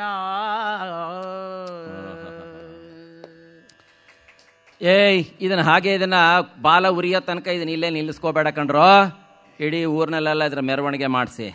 ಯಾಕೆಂದರೆ ಎಷ್ಟೋ ಜನಕ್ಕೆ ಪಾಪ ಮನೆ ಬಿಟ್ಟು ಹೊರಗಡೆ ಬರಲಿಕ್ಕಾಗಲ್ಲ, ಅವರೆಲ್ಲ ನೋಡಲಿ. ಬೇರೆ ದೇಶದಿಂದ ನಮ್ಮ ಊರಿಗೆ ಯಾವನೇ ಒಬ್ಬ ಏನು ದೂತನೇ ಬರಲಿ ಗೂಢಚಾರನೇ ಬರಲಿ ಅವನ ಸ್ಥಿತಿ ಏನಾಗುತ್ತೆ ಅನ್ನೋದು ಗೊತ್ತಾಗತ್ತೆ. ಏನು ಅಂತಂದರೆ ಅಂಗಹನನ ಕೈಯೋ ಕಾಲೋ ತುಂಡು ಮಾಡಿಬಿಡ್ತಿದ್ವಿ, ಕತ್ತರಿಸಿ ಹಾಕ್ತಿದ್ವಿ. ಕತ್ತರಿಸಿ ಹಾಕೋದಕ್ಕಿಂತ ಸುಡೋದು ಚೆನ್ನಾಗಿರುತ್ತೆ ಅಂತ ಅಂದ್ಕೊಂಡು ಬಿಟ್ಟಿದ್ದೀವಿ. ಇದನ್ನು ನೋಡಿದರೆ, ಈ ಮೊಂಡು ಬಾಲದ ಕಪಿಯನ್ನು ನೋಡಿದರೆ ಆಮೇಲೆ ಆ ಕಡೆ ಜನಗಳೆಲ್ಲ ಅಂದ್ಕೊಳ್ಬೇಕು, ಓಹೋಹೋ ಆ ಕಡೆಗೆ ತಲೆ ಇಟ್ಟು ಮಲಗಲ್ಲ ಅಂತ ಅಂದ್ಕೊಳ್ಬೇಕು. ಎಲ್ಲ ಕಡೆಗೂ ಇವನ್ನ ನಮ್ಮ ಊರಿನಲ್ಲೆಲ್ಲ ಪ್ರದಕ್ಷಿಣೆ ಮಾಡಿಸಿ ಕೊನೆಗೆ ಏನು ಮಾಡಬೇಕು, ಅಷ್ಟೊತ್ತಿಗೆ ಆ ಬಾಲ ಎಲ್ಲ ಸಣ್ಣದಾಗಿ ಉರಿತಾ ಉರಿತಾ ಉರಿತಾ ಸಣ್ಣದಾಗಿ ಬರುತ್ತಲ್ಲ ಪಟಾಕಿ ಸರಕ್ಕೆ ಬೆಂಕಿ ಹಚ್ಚಿದಾಗೆ. ಆಮೇಲೆ ಒಯ್ದು ಆ ಮಹಿಜಾ ನಾರಿಗೆ ಈತನ ತೋರಿಸಿ, ಯಾರಿಗೆ ಸೀತೆಗಳನ್ನು ತೋರಿಸಿ, ಏನೋ ಇವನೇನೋ ನಂಗೆ ಸಹಾಯಕ್ಕೆ ಬಂದಿದ್ದಾನೆ, ಯಾರೋ ನಂಗೆ ಸಹಾಯ ಮಾಡ್ತಾರೆ ಅಂತ ಅವಳು ಮನಸ್ಸಿನಲ್ಲಿದ್ದರೆ ಬಂದವ್ರ ಸ್ಥಿತಿ ಏನಾಗತ್ತೆ ಅಂತ ಗೊತ್ತಾಗಲಿ ಅಂತ ಹೇಳಿದಾಗ ಅವರೆಲ್ಲ ಸೈನಿಕರು ಇವನನ್ನು ಕರ್ಕೊಂಡು ಹೋಗ್ತಾ ಇದ್ದಾರೆ ಬೀದಿಯಲ್ಲಿ ತಿರುಗಿಸ್ಲಿಕ್ಕೆ ಅಂತ. ಹಣೆಗೆ ಮಸಿಯನು ಬರೆದು ನೀಡುವುದೋ ಸಣದ ದಂಡೆಯ ಹಾಕಿ ಹಗ್ಗದ ಕುಣಿಕೆಗಳ ಸರಿದೆರಡು ಮೈಗಳಲ್ಲೊಬ್ಬಿ ಒಬ್ಬಿ ಬಬ್ಬಿರಿದು ಕುಣಿಸಿ ಕೈ ಚಪ್ಪಳೆಗಳಲ್ಲಿ ವೀರನ ಕೊಳಲ್ ಕೊಂಬುಗಳ ಸಬುದದಲೆ ಅಣಿಯರದಲೆ ಅನಿಲ ಜನಾಗ ಹಣೆಗೆ ಮಸಿಯನು ಬರೆದು ತಂದರು ರಾಜವೀರಿಯಲಿ. ಆಂಜನೇಯನಿಗೆ ಇದೇ ಬೇಕಾಗಿತ್ತು, ಅವನನ್ನು ಊರಲ್ಲಿ ಪ್ರದಕ್ಷಿಣೆ ಮಾಡಿಸ್ಬೇಕಾಗಿತ್ತು. ಅದು ಅವನು ಮಾಡಿರುವ ತಂತ್ರ. ಇದು ಇಲ್ಲದೆ ಹೋದರೆ ಅಶೋಕವನವನ್ನು ಹಾಳು ಮಾಡಿ ಹಂಗಿನಂಗೆ ಹಾರಿ ಹೋಗ್ತಿದ್ದ ಅವನು. ಅವನಿಗೆ ಮುಖ್ಯವಾಗಿ ಬೇಕಾಗಿದ್ದೇನು ಅಂದರೆ ಈ ತಂತ್ರವನ್ನು ಮಾಡಬೇಕಾಗಿದೆ. ಇಡೀ ನಗರವನ್ನು ಹಗಲ ಹೊತ್ತಲ್ಲಿ ನೋಡಬೇಕಾಗಿದೆ. ರಾತ್ರಿ ನೋಡಿದ್ದಾನೆ, ಹಗಲ ಹೊತ್ತಲ್ಲಿ ನೋಡಬೇಕಾಗಿದೆ. ಅವಾಗ ನೋಡಿದ್ದು, ರಾತ್ರಿ ನೋಡಿದ್ದು ಸೀತೆಯನ್ನು ಹುಡುಕ್ಲಿಕ್ಕೆ. ಈಗ ಹಾಗಲ್ಲ, ಅವನ ಉದ್ದೇಶ ಬೇರೆ ಇದೆ. ಅದನ್ನು ಕವಿ ಭಾಳ ಚೆನ್ನಾಗಿ ವರ್ಣನೆ ಮಾಡ್ತಾರೆ. ವಾಲ್ಮೀಕಿಗಳಲ್ಲೂ ವರ್ಣನೆ ತುಂಬ ಚೆನ್ನಾಗಿದೆ ಇದ್ರ ಬಗ್ಗೆ. ಯಾಕೆ ಅವನ ನಗರವನ್ನು ನೋಡಬೇಕಾಗಿತ್ತು ಅಂತಂದರೆ, ಮುಂದೆ ಯಾವಾಗ ಅವ್ರು ಕೊನೆಗೆ ಇವನು ಹೋಗಿ ಹೇಳ್ತಾನೆ ಸೀತೆ ಕಂಡ್ಲು ಹೀಗಾಯಿತು ಅಂತಂದಾಗ ಸೀತೆಯನ್ನು ಬಿಡಿಸ್ಕೊಂಬರ್ಲಿಕ್ಕೆ ಅಂತ ರಾಮ ತನ್ನ ಸೈನ್ಯವನ್ನು ತಗೊಂಡು ಬರ್ತಾನೆ.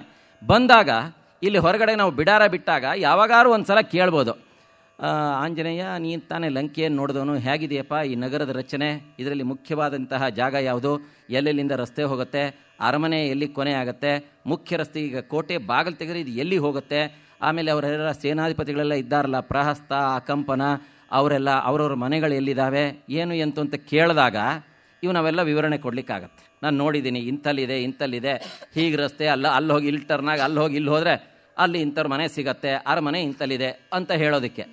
ಇದು ದೂತನ ಕೆಲಸ ಅಲ್ಲ. ಆದರೆ ಆಂಜನೇಯನ ವಿಶೇಷತೆ, ಆಂಜನೇಯನ ಹೊಗಳಬೇಕಾದ್ರೆ ನಾವು ಹೇಳುವ ಮಾತೇನು ಅಂತಂದರೆ ಬುದ್ಧಿರ್ಬಲಂ ಯಶೋಧೈರ್ಯಂ ಅನ್ನೋ ಮಾತು ಹೇಳ್ತೀವಿ. ಆಂಜನೇಯ ಬುದ್ಧಿಗೆ ಸಂಕೇತ, ಬಲಕ್ಕೆ ಸಂಕೇತ, ಯಶಸ್ಸಿಗೆ ಸಂಕೇತ, ಧೈರ್ಯಕ್ಕೆ ಸಂಕೇತ. ಯಾಕೆಂದರೆ ಇವೆಲ್ಲ ಅವನು ಪ್ಲಂಟಿಯಾಗಿ ಸಾಕಷ್ಟು ನಮಗೆ ಕೊಡ್ತಾನೆ. ಹಾಗಾಗಿ ಎಲ್ಲರೂ ಕೇಳಿದಾಗ ಅವಾಗ ನಾನು ನೋಡಿದ್ದೀನಿ ಈ ರೀತಿ ಇದೆ ಅಂತ ಹೇಳಲಿಕ್ಕಾಗತ್ತೆ. ಇಲ್ಲದೆ ಹೋದರೆ ಇಲ್ಲ ನಾನು ನೋಡಲಿಲ್ಲ, ಬರೀ ಸೀತೆನಿಷ್ಟೇ ಹುಡ್ಕೊಂಬಂದ್ಬಿಟ್ಟೆ ಅಂತಂದ್ರೆ ರಾಮ ಏನು ಅಂದ್ಕೊಳ್ಳಲ್ಲ, ಅಯ್ಯೋ ನಿನ್ನ ಕಪಿ ಅಲ್ವಾ, ನಿನ್ನ ಮಟ್ಟ ಇಷ್ಟೇ ಅಂತೆಲ್ಲರೂ ಅನ್ನಬಾರ್ದಲ್ಲ ಅಂತ. ಮುಂದೂ ಸಹ ಅವನೇನು ಹೇಳಲ್ಲ, ರಾಮ ಕೇಳಿದಾಗ ಮಾತ್ರ ಹೇಳ್ತಾನೆ. ಹಾಗಾಗಿ ಇಡೀ ನಗರವನ್ನು ಅವನು ನೋಡಬೇಕಾಗಿದೆ. ಅದಕ್ಕಾಗಿ ಅವನೇನು ಮಾಡ್ದ, ಈ ನೆಪವನ್ನು ಹೂಡ್ದ. ಊರೆಲ್ಲ ಪ್ರದಕ್ಷಿಣೆ ಆಗ್ತಾ ಇದೆ, ಮೆರವಣಿಗೆ ಆಗ್ತಾ ಇದೆ. ಕವಿ ಅದನ್ನು ಭಾಳ ಚೆನ್ನಾಗಿ ವರ್ಣನೆ ಮಾಡ್ತಾರೆ. ಹಣೆಗೆ ಮಸಿಯನ್ನು ಬರಿದು ಅಂತ. ಈ ಕಪ್ಪು ಮಂಗಕ್ಕೆ ಮಸಿಯನ್ನು ಬಳಿಬೇಕಾಗಿರಲಿಲ್ಲ. ಬಹುಶಃ ಹಣೆಗೆ ಮಸಿಯನ್ನು ಬಳಿದು ಅನ್ನೋದ್ರ ಬದಲೇ ಹಣೆಗೆ ನಾಮವ ಬಳಿದು ಅಂತಲೋ, ಹಣೆಗೆ ಬಿಳಿಯನ್ನು ಬಳಿದು ಅಂತಾಗಿದ್ರೆ ಚೆನ್ನಾಗಿ ಕಾಣ್ತಿದ್ನ ಏನೋ ಆಂಜನೇಯ. ಇದನ್ನೆಲ್ಲ ಮಾಡಿ ಅವನ ಕೊರಳಿಗೆ ಉದ್ದನೆಯ ದಾಸವಾಳದ ಹೂವಿನ ಮಾಲೆಯನ್ನು ಹಾಕಿ ಆಚೆಗೆ ಈಚೆಗೆ ಎಲ್ಲ ಕಡೆಗೆ ಅವನಿಗೆ ಹಗ್ಗವನ್ನು ಹಾಕಿ ಕಟ್ಟಿ ಎಳ್ಕೊಂಡು ಕರ್ಕೊಂಡು ಹೋಗ್ತಾ ಇದ್ದಾರೆ. ಸಾಮಾನ್ಯವಾಗಿ ಮರಣದಂಡನೆಗೆ ಗುರಿಯಾದಂತಹ ವ್ಯಕ್ತಿಗೆ ಹಿಂದೆ ದಾಸವಾಳದ ಮಾಲೆಯನ್ನು ಹಾಕ್ತಾಯಿದ್ರು, ಕಣಗಿಲ ಹೂವಿನ ಮಾಲೆಯನ್ನು ಹಾಕ್ತಾಯಿದ್ರು. ಈಗೂ ಹಳ್ಳಿಯಲ್ಲಿ ಮಾರಿ ಹಬ್ಬ ಮಾಡಿದರೆ ಆ ಮಾರಿ ಕೋಣನ ಊರಲ್ಲೆಲ್ಲ ಮೆರವಣಿಗೆ ಮಾಡಬೇಕಾದ್ರೆ ಅದಕ್ಕೇನು ಮಾಡ್ತಾರೆ ಅಂದರೆ ಕೊಳಲಿಗೆ ಒಂದು ಕೆಂಪು ಹೂವಿನ ಮಾಲೆಯನ್ನು ಹಾಕಿರ್ತಾರೆ, ಅದರ ಹಣೆ ಕುಂಕುಮ ಬಡ್ದಿರ್ತಾರೆ. ಇಲ್ಲೂ ಆಂಜನೇಯನಿಗೆ ಅದೇ ರೀತಿ ಮಾಡ್ತಾ ಇದ್ದಾರೆ. ಇದೇನು ಬಾಲಕ್ಕೆ ಬೆಂಕಿ ಹಚ್ಕೊಂಡು ಇದು ಸತ್ತೋಗ್ಬಿಡುತ್ತೆ ಅಂತ ಅನ್ನೋ ಹಾಗೆ ಆ ರೀತಿ ಮಾಡ್ತಾ ಊರಿನವ್ರು ಎಲ್ಲರೂ ನೋಡಲಿ ಅಂತ ಕವಿ ಭಾಳ ಚೆನ್ನಾಗಿ ವರ್ಣನೆ ಮಾಡ್ತಾನೆ. ಮುಂದೆ ಇಬ್ಬರು ತಮಟೆ ಬಡಿತಾ ಇದ್ದಾರೆ, ಡಮ್ ಡಮ್ಮ ಡಕ್ ಡಕ್ಕ ಅಂತ. ಆಂಜನೇಯನ ಕರ್ಕೊಂಬರ್ತಾ ಇದ್ದೀವಿ ಅಂತ ಮೆರವಣಿಗೆ. ಅದಕ್ಕೆ ಮೆರವಣಿಗೆ ಅವ್ರ ಮಧ್ಯದಲ್ಲಿ ಒಬ್ಬರು ಯಾರೋ ಒಂದೆರಡು ಜನ ಕಹಳೆಯನ್ನು ಊದ್ತಾ ಇದ್ದಾರೆ, ಇನ್ಯಾರೋ ಕೊಳಲನ್ನು ಊದ್ತಾ ಇದ್ದಾರೆ. ಇಷ್ಟಲ್ಲದೆ ಜನಗಳು ಹಾ ಹೂ ಅಂತ ಕೇಕೆ ಹಾಕ್ತಾ ಇದ್ದಾರೆ. ಒಟ್ಟಿನಲ್ಲಿ ಏನಪ್ಪ ಅಂದರೆ ಲಂಕೆಯಲ್ಲಿ ಆಂಜನೇಯನ ಮೆರವಣಿಗೆ ಇದೇ ಮೊದಲನೇದು, ಇದೇ ಕೊನೆಯದು. ಆ ಥರದ ಒಂದು ಮೆರವಣಿಗೆ ಲಂಕೆಯಲ್ಲಿ ಹೊರಡ್ತು. ಮುಂದೆ ನೆರೆದುದೈ ನೋಟಕರು ನಗೆಗಳ ಹೊರಳಿಗಳಲ್ಲಿ ಅಂಗಡಿಯ ಹಸರದ ನೋಟಕರು ನೆರೆದುದೈ ಹುರಿಗಡಲೆ ಗುಡ ಹಣ್ಣು ಹಂಪಲುಗಳನ್ನು ಹಾಯ್ಕುತಲಿಗೆ ನೋಟಕರು ನೆರೆದುದೈ ನೆರೆದು ಕುಣಿದಾಡಿಸುತ್ತ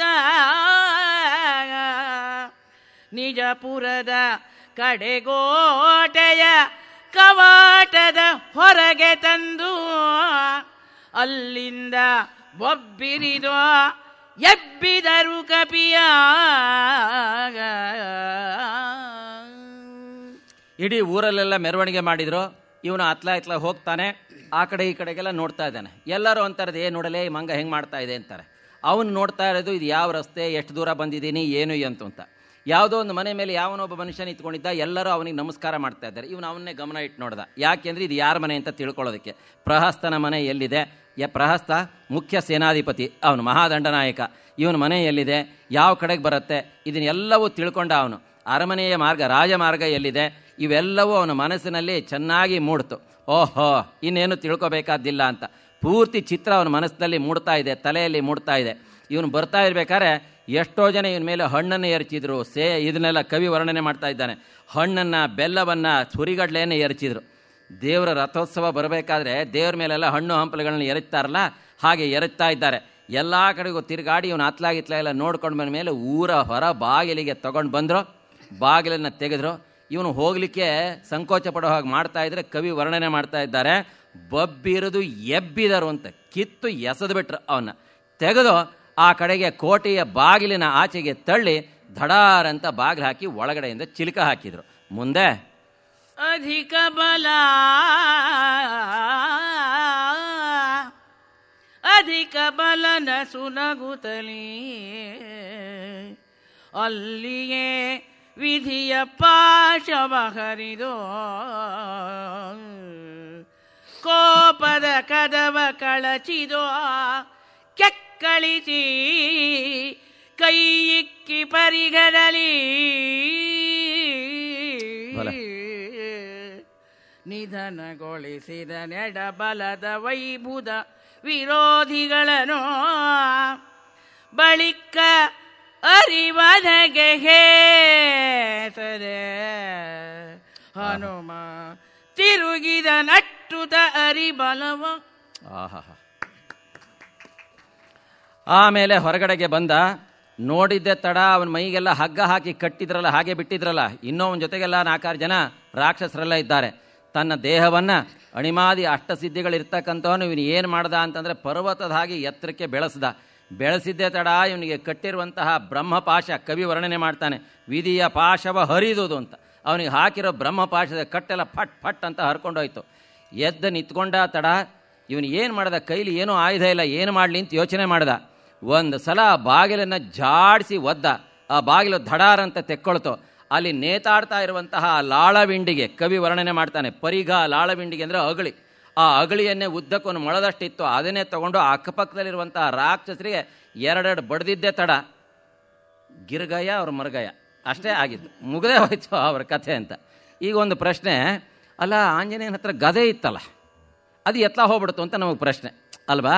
ಆದರೆ ಕವಿ ಇದನ್ನೆಲ್ಲ ಬಹಳ ಉದ್ದೇಶಪೂರ್ವಕವಾಗಿ ಬರೆದಿರ್ತಾನೆ. ಯಾಕೆ ಅಂತಂದರೆ ಅವನನ್ನು ಹಿಡ್ಕೊಂಡು ಬಂದಾಗ ಇಂದ್ರಜಿತ್ ಯುದ್ಧಕ್ಕೆ ಅಂತ ಹೋಗಿ ಅವನನ್ನು ಹಿಡ್ಕೊಂಡು ಬರ್ತಾನಲ್ಲ, ಬಂಧನವನ್ನುಗೊಳಿಸಿ ಬಂದಾಗ ಅವನ ಕೈಯಲ್ಲಿ ಗದೆ ಇದೆ. ಆ ಗದೆಯನ್ನು ಏನು ಮಾಡಿದ್ದಾನೆ, ಇವನು ವಿಚಾರಣೆಯನ್ನು ಮಾಡಿದಾಗ ಆ ಗದೆಯನ್ನು ತೆಗೆದು ಬಿಟ್ಟಿದ್ದಾರೆ. ತೆಗೆದು ಇವನ ಕೈಕಾಲನ್ನು ಕಟ್ಟಿದ್ದಾರೆ. ಹಾಗಾಗಿ ಗದೆ ಯಾರ ಹತ್ರ ಇದೆ? ರಾವಣನ ಅರಮನೆಯಲ್ಲಿದೆ. ಇವನೀಗ ನಿಸ್ಸಹಾಯಕ, ಅವನ ಮೈಯಲ್ಲಿ ನಿರಾಯುಧ ಇವನು. ಯಾಕೆ ಅಂತಂದರೆ ಶತ್ರುಗಳ ಕೈಯಲ್ಲಿ ಯಾರು ಆಯುಧ ಕೊಡ್ತಾರೆ? ಹಾಗಾಗಿ ನಿರಾಯುಧನಾಗಿರಬೇಕಾದ್ರೆ ಏನು ಮಾಡಲಿ ಅಂತ ಯೋಚನೆ ಮಾಡ್ದ. ಆ ಲಾಳವಿಂಡಿಗೆಯನ್ನೇ ತಗೊಂಡು ಚೆನ್ನಾಗಿ ಬಡ್ದ. ತಿರುಹಿ ಬಾಲದ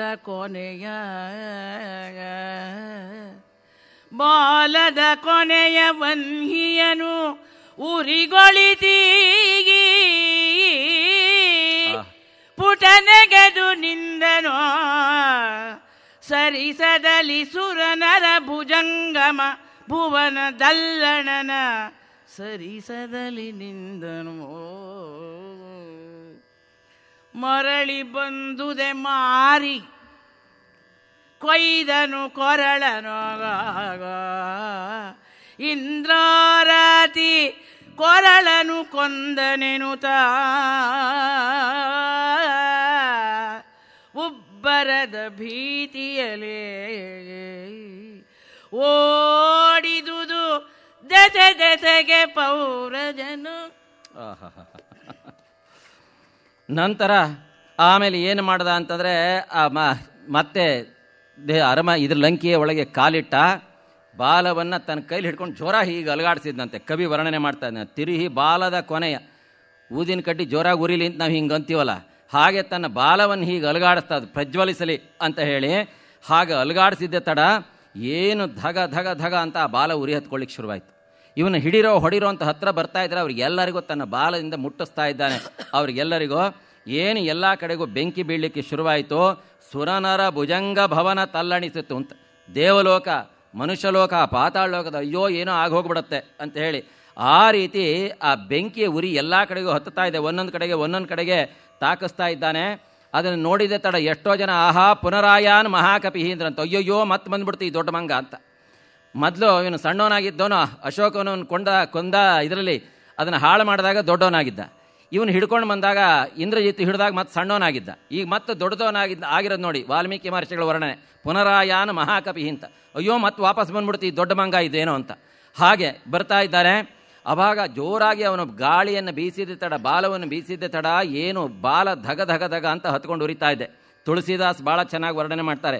ಚಲೆ ಮಾರುತ ಉನ್ಚಾಸ್ ಅಂತ 39 ಇದು ಉನ್ಚಾಸ್ ಅಂತಂದರೆ 49 ಇವು ಏನು ವಾಯುಗಳು, ಮರುತ್ ಗಣಗಳು ಆ ಬಾಲವನ್ನು ಧಗಧಗ ಉರಿಲಿಕ್ಕೆ ಸಹಾಯ ಮಾಡಿದ್ವು ಅಂತ. ಇದೊಂದು ಹೊಸ ವಿಷಯವನ್ನು, ವಿಶೇಷವಾದ ವಿಚಾರವನ್ನು ಹಾಕ್ತಾರೆ.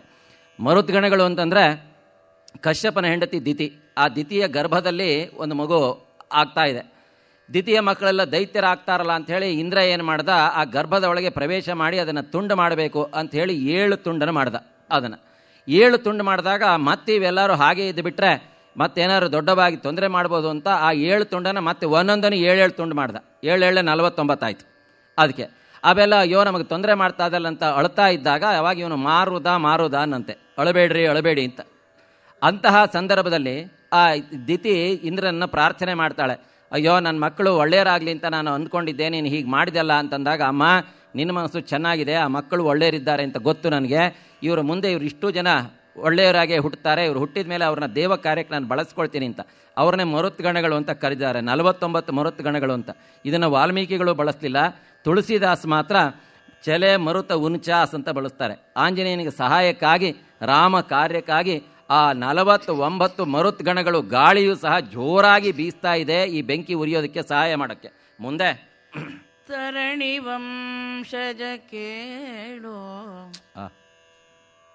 ಪವನ ಜನ ಉರವಣೆಗೆ ಸಭೆ ಬೆಚ್ಚಿದುದು ದಶಶಿರನು ಧೈರ್ಯೋತ್ಕರನು ಕೊಂಡನು ವೀರಖಂಡಯವಾಗ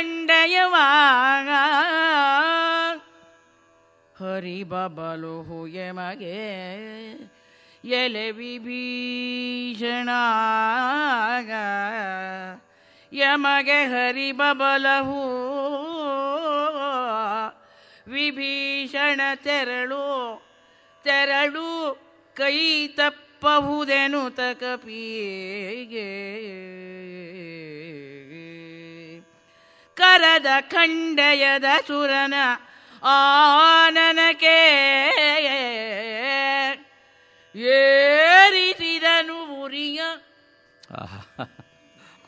ನಂತರ ಆಂಜನೇಯನ ಯಾವಾಗ ಈ ಕೆಲಸ ಮಾಡ್ದ, ಈ ವಿಚಾರ ರಾವಣನಿಗೂ ಗೊತ್ತಾಯಿತು. ಓಹೋ ಹಿಂಗೆ ಬೆಂಕಿ ಹಚ್ಚುತ್ತಾ ಇದೆ, ಅದು ಇತ್ಲಾಗೆ ನುಗ್ಗು ಬರ್ತಾ ಇದೆ ಅಂತಂದಾಗ ಅವನೇನು ಮಾಡ್ದ, ತನ್ನ ಕೈಲಿರುವಂತಹ ವೀರ ಖಡ್ಗವನ್ನು ಹಿಡ್ಕೊಂಡು, ಚಂದ್ರಹಾಸ ಅಂತ ಆ ಖಡ್ಗದ ಹೆಸರು, ಅದನ್ನ ಹಿಡ್ಕೊಂಡು ಹೊರಗಡೆಗೆ ಬಂದಿರೋದು ಅಷ್ಟೇ ಅಲ್ಲದೆ ವಿಭೀಷಣನಿಗೆ ಹೇಳಿದಂತೆ, ವಿಭೀಷಣ ನೀ ಇಲ್ಲಿರಬೇಡ, ಹೊರಟೋಗು, ಯಾಕೆಂದರೆ ಯುದ್ಧ ಯಾವ ರೂಪ ತಳೆಯುತ್ತೆ ಅಂತ ಹೇಳೋಕ್ಕಾಗಲ್ಲ, ನಿನಗೆ ತೊಂದರೆ ಆಗಬಹುದು, ನೀನು ಯುದ್ಧಕ್ಕೆ ಆಳಲ್ಲ, ನೀನು ಏನಿದ್ರು ಬೌದ್ಧಿಕ ಸಲಹೆಗಾರ, ನೀನು ಹೊರಟೋಗು ಅಂತ ಹೇಳ್ತಾ ಆಂಜನೇಯನ ಎದುರಿಸಲಿಕ್ಕೆ ಅಂತ ಎದುರಿಗೆ ಬಂದರೆ ಅರಮನೆಯ ಎದುರಿಗೆ ನಿಂತ್ಕೊಂಡಿದ್ದಾನೆ. ಆಕಾಶ ಭೂಮಿಗಳ ಒಂದು ಮಾಡಿ ನಿಂತ್ಕೊಂಡಿರುವಂತಹ ರೂಪ.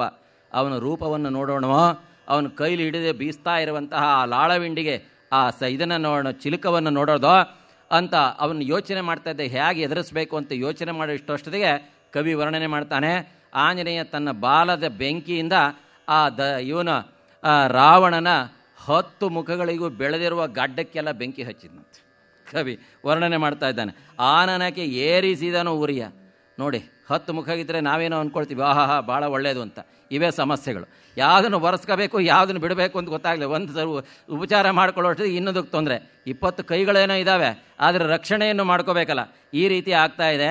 ಅಂತಹ ಸಂದರ್ಭದಲ್ಲಿ ಬಳಿಕ ಹೆದರಿ ಬಳಿಕ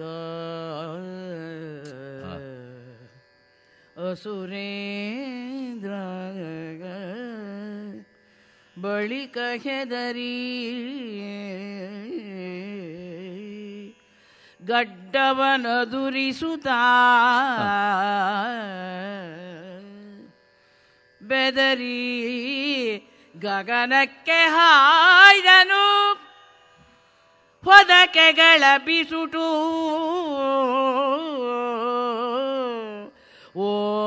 ಓಡಿತು ಅಲ್ಲಿಯದಲ್ಲಿ ಭಟನಿಕರ ತುದಿವೆರಳಲು ಬಿರಿದು ಕಪಿ ಕೈ ಗುದಿಗೆಯಲಿ ಬೆದರಿ ಕೆದರಿಟ್ಟನ ಸದೆದೊ ಸುಳಿದನು ಮತ್ತೆ ಮತ್ತೆ ಮತ್ತೆ ರಾಕ್ಷಸರಾಯನರ ಮನೆಗೆ ಸುಳಿದನು. ಅವನಿಗೆ ಏನು ಮಾಡಬೇಕು ಅಂತ ಗೊತ್ತಾಗ್ತಾ ಇಲ್ಲ. ಮುಖಕ್ಕೆಲ್ಲ ಬೆಂಕಿ ಹಚ್ಚುತ್ತಾ ಇದ್ದಾನೆ. ಅದನ್ನು ತನ್ನನ್ನು ರಕ್ಷಣೆ ಮಾಡ್ಕೋಬೇಕು, ಮುಖ ಸೌಂದರ್ಯವನ್ನು ರಕ್ಷಣೆ ಮಾಡ್ಕೊಳ್ಬೇಕು ಗೊತ್ತಾಗ್ತಾ ಇಲ್ಲ. ಎದುರಿಗಿದ್ರೆ ತೊಂದರೆ ಇಲ್ಲ ಅಂಥೇಳಿ ಊರು ಏನಾರು ಆಗೋಗ್ಲಿ, ನಾನು ಬದುಕಿದ್ರೆ ಸಾಕು ಅಂತ ಹೇಳಿ ಗಗನಕ್ಕೆ ಹಾಯ್ದನು. ಆಕಾಶಕ್ಕೆ ಹಾರಿಯೇ ಹೋಗಿಬಿಟ್ಟ, ಏನಾದರೂ ಹಾಕ್ಕೊಳ್ಳಿ ಅಂತ ಹೇಳಿ. ಮೈ ಮೇಲಿರೋ ಬಟ್ಟೆಗಳಿಗೆಲ್ಲ ಬೆಂಕಿ ಹತ್ತಿದೆ, ಅದನ್ನೆಲ್ಲ ಒದರ್ತಾ ಇದ್ದಾನೆ. ಅಂತಹ ಸಂದರ್ಭದಲ್ಲಿ ಮೇಲಿಂದಲೇ ನೋಡ್ತಾ ಇದ್ದಾನೆ, ವಿಹಂಗಮ ನೋಟ, ಪಕ್ಷಿ ನೋಟವನ್ನು ನೋಡ್ತಾ ಇದ್ದಾನೆ. ಇಲ್ಲಿ ಆಂಜನೇಯ ಏನು ಮಾಡ್ದ, ಸರಿ ನೀನು ನೋಡ್ತಾ ಇರೋ, ಅವಾಗ ನನ್ನನ್ನು ನೋಡಿ ನಕ್ಕಿದ್ದೆ ಅಲ್ವಾ, ಈಗ ಹೇಳ್ತಾ ಇದ್ದಾನೆ ಹಸ ಹಸ ಕ್ಷಣ ಮೂಡ, ಏನು ಮಾಡ್ತೀನಿ ಅಂತ ಹೇಳಿದ್ನಲ್ಲ ಈಗ ನೋಡು ಮೇಲಿಂದ ಅಂತ ಹೇಳ್ತಾ ಅಲ್ಲಿ ಏನು ಮಾಡ್ತಾ ಇದ್ದಾನೆ, ಒಂದೊಂದಕ್ಕೆ ಸಾಲು ಮನೆಗಳಿಗೆ ಬೆಂಕಿ ಹಾಕಬೇಕು ಅಂತ ತೀರ್ಮಾನ ಮಾಡ್ದ. ಎಲ್ಲ ಕಡೆಗೂ ತಿರುಮಾಡ್ತಾ ಎಲ್ಲಿಂದ ಶುರು ಮಾಡಲಿ ಅಂತ ಅಂದ್ಕೊಂಡ. ಪಾಪ ಮಹಾರಾಜ ಇಷ್ಟೆಲ್ಲ ಮರ್ಯಾದೆ ಮಾಡಿದ್ದಾನೆ, ಯಾವ್ಯಾವುದೋ ದೇವತೆಗಳು ಕೊಟ್ಟಿರೋ ವಸ್ತ್ರಗಳನ್ನಷ್ಟು ನನ್ನ ಬಾಲಕ್ಕೆ ಸುತ್ತಿದ್ದಾನೆ, ಮತ್ತು ಅವನಿಗೆ ಪ್ರಥಮ ಮರ್ಯಾದೆ ಸಲ್ಲಬೇಕಲ್ವೇ ಅಂತ ಯೋಚನೆ ಮಾಡಿ ರಕ್ಕಸ ರಾಯನ ಅರಮನೆಗೆ ಐತಂದ. ಅಲ್ಲಿಗೆ ಬರ್ತಾ ಇದ್ದಾನೆ. ಬಂದು ರಾವಣನ ಅರಮನೆಗೆ ತುರುಕಿದನು. ತುದಿವಾಲದಗ್ನಿಯ ತುರುಕಿದನು. ಅಗ್ನಿಯ ನಿರಿಸಿದನು. ಉದಿತ ಶಿಖಾಳಿಯನು. ತುದಿವಾಲದಗ್ನಿಯ ತುರುಕಿದನು. ಬಬ್ಬಿರಿದು ಬರುಹಿರ್ಮುಖ ವಿರೋಧಿಯ ಭದ್ರ ಭವನದಲ್ಲಿ ಅಗ್ನಿಯ ನಿರಿಸಿ ಉದಿತ ಶಿಖಾಳಿಯನು ತುರುಕಿದನು. ಮೊರೆಯ ಬೈಗಳ ಬಾಯ ಹೊಯ್ಗಳ ತೆರೆದ ಮೇಲುದಿನ ಅಸುರರಾಯನ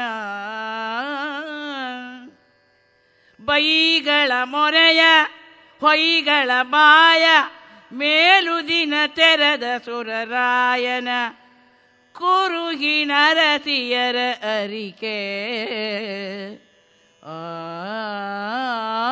ಆಯಿತು ಪುರಜನಗಳಿಗೆ.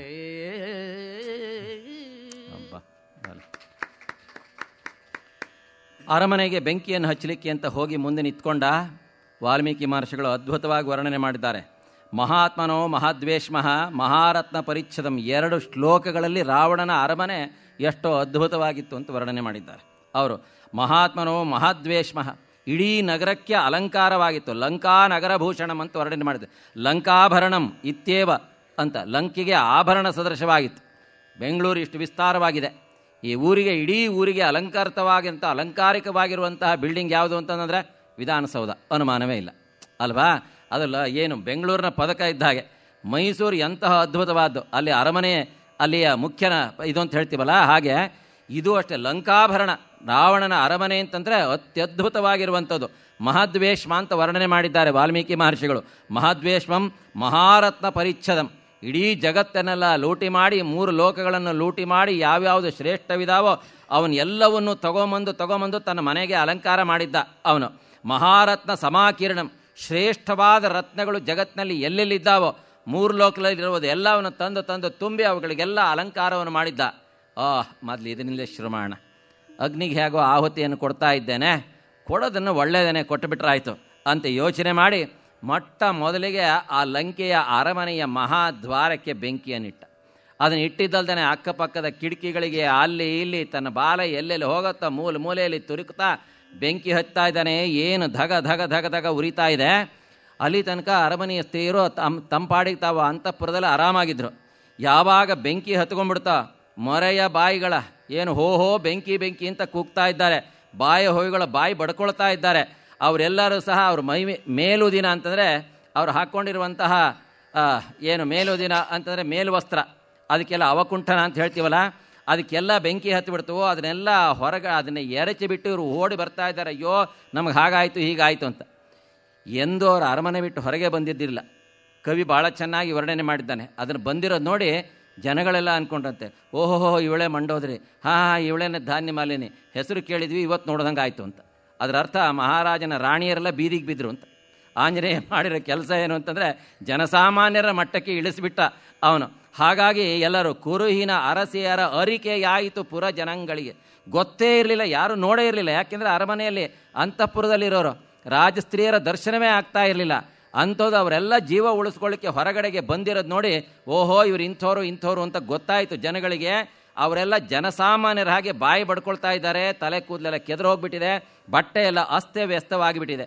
ಹೀಗಿರಬೇಕಾದ್ರೆ ಬಾಲೆಯರ ನಿಡುಮುಡಿಯ ನೀರೊರೆವ ಆಲೆಗಳ ಕರತಳದಿ ಜಠರ ಬಸೂಳವಿಪ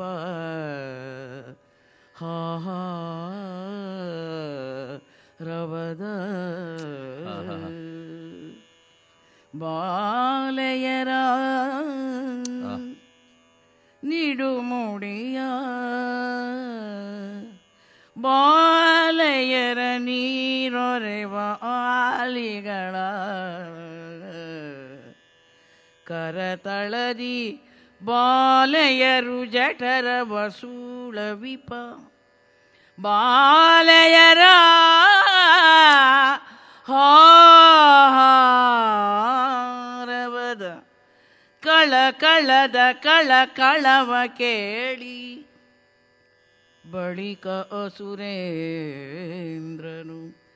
ಅಬಲಾಜಾಲವನು ಪುಷ್ಪಕದೊಳಿರಿಸಿ ವಿಶಾಲ ಬಲನು ಅನಿಲ ಜನ ಗರ್ಜಿಸಿ ನಿಂದನು ಎದಿರಿನಲಿ. ಏನು ಎಲ್ಲರೂ ರಸ್ತೆಗೆ ಬಂದು ಜೋರಾಗಿ ಕೂಗ್ತಾ ಇದ್ದಾರೆ, ಅಯ್ಯೋ ನನ್ನ ಸೀರೆ ಹೋಯ್ತು, ಅಯ್ಯೋ ನನ್ನ ಬಟ್ಟೆ ಹೋಯ್ತು, ನನ್ನ ಒಡವೆ ವಸ್ತ್ರ ಹೋಯ್ತು ಅಂತ. ಅವ್ರಿಗೆ ಅದೇ ಯೋಚನೆ. ಹಾಗಾಗಿ ನಮ್ಮ ಹತ್ರ ಇದ್ದಂಥವೆಲ್ಲ ಹಾಳಾಗಿ ಹೋದ್ವಲ್ಲ ನನ್ನ ಒಡವೆ ಅಂತ ಕಣ್ಣೀರು ಸುರಿಸ್ತಾ ಇದ್ದಾರೆ. ಎಲ್ಲಿ ಮಹಾರಾಜ ಅಂತ ಯೋಚನೆ ಮಾಡಿದರೆ ಅವನು ನೋಡಿದರೆ ಮೇಲ್ಗಡೆ ಇದ್ದಾನೆ, ಗಡ್ಡ ಎಲ್ಲ ಹೀಗೆ ಅಂದ್ಕೊಳ್ತಾ, ಮುಖ ಎಲ್ಲ ಸವರ್ಕೊಳ್ತಾ. ಕೊನೆಗೆ ಇವ್ರ ಪರಿಸ್ಥಿತಿಯನ್ನು ನೋಡಿ ಅವನು ಏನು ಮಾಡ್ದ ಅಂತಂದರೆ, ತನ್ನ ಹತ್ರ ಇತ್ತಲ್ಲ ಕುಬೇರನಿಂದ ಸೆಳ್ಕೊಂಡು ಬಂದಿರುವಂತಹ ಪುಷ್ಪಕ ವಿಮಾನ, ಅವ್ರನ್ನೆಲ್ಲ ಪುಷ್ಪಕ ವಿಮಾನದಲ್ಲಿ ಹತ್ತಿಸ್ಕೊಂಡು ತನ್ನ ಅಂತಃಪುರದ ಸ್ತ್ರೀಯರನ್ನೆಲ್ಲ ಅವನ್ನೆಲ್ಲ ಮೇಲೆ ಕರ್ಕೊಂಡ. ನೀವು ಇಲ್ಲಿ ಬನ್ನಿ, ಇಲ್ಲಿ ನೋಡ್ತಾ ನಿಂತ್ಕೊಂಡಿರ್ರಿ, ನಾನು ಈ ಕಪಿಯನ್ನು ಎದುರಿಸ್ತೇನೆ ಅಂತ ಹೇಳಿ ಅವನು ವಿಮಾನದಲ್ಲಿ ಹತ್ತಿಸ್ಕೊಂಡ. ಆಂಜನೇಯ ಅಲ್ಲಿಗೂ ಬಿಡಲಿಲ್ಲ, ಅಲ್ಲಿಗೂ ತನ್ನ ಬಾಲವನ್ನು ಬೆಳೆಸ್ದ. ಹೀಗೆ ಅಂತ ಇದ್ದಾನೆ ಮಂಗಳಾರತಿ ಮಾಡೋರ ಹಾಗೆ. ಹಾಗಾಗಿ ಆ ಬಾಲವನ್ನು ಎಳೆಸಿ ಅದನ್ನು ಬೆಳೆಸ್ತಾ ಇದ್ದಾನೆ. ಅಲ್ಲಿ ಆ ಬಾಲದಿಂದ ಅವ್ರನ್ನ ಹೆದರಿಸ್ತಾ ಇದ್ದಾನೆ. ಅವಾಗ ರಾವಣ ತಾನು ಮುಂದೆ ನಿಂತ್ಕೊಂಡ ಆಂಜನೇಯನನ್ನು ಎದುರಿಸ್ಬೇಕು ಅಂತ. ಮುಂದೆ ಮಸಗೆ ಮಾರಾಂತ ಸುರರಾಯನಾಗ ಮುಸುರುಗಳ ಮುಂಭಾಗದಲ್ಲಿ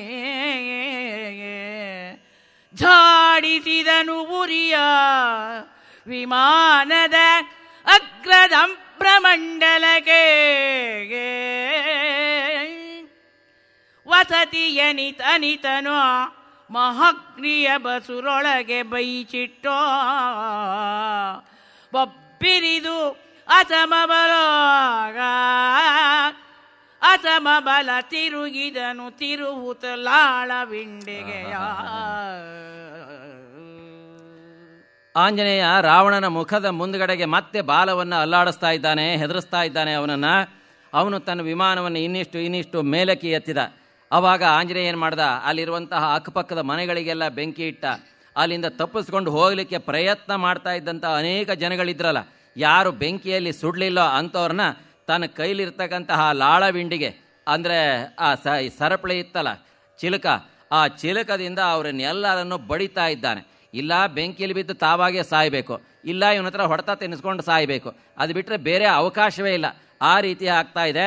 ಹಾಗೆ ಒಂದು ಕಡೆಯಿಂದ ಎಲ್ಲರನ್ನು ಸವರ್ಲಿಕ್ಕೆ ಶುರು ಮಾಡ್ದ ಆಂಜನೇಯ. ಗಗನದಲ್ಲಿ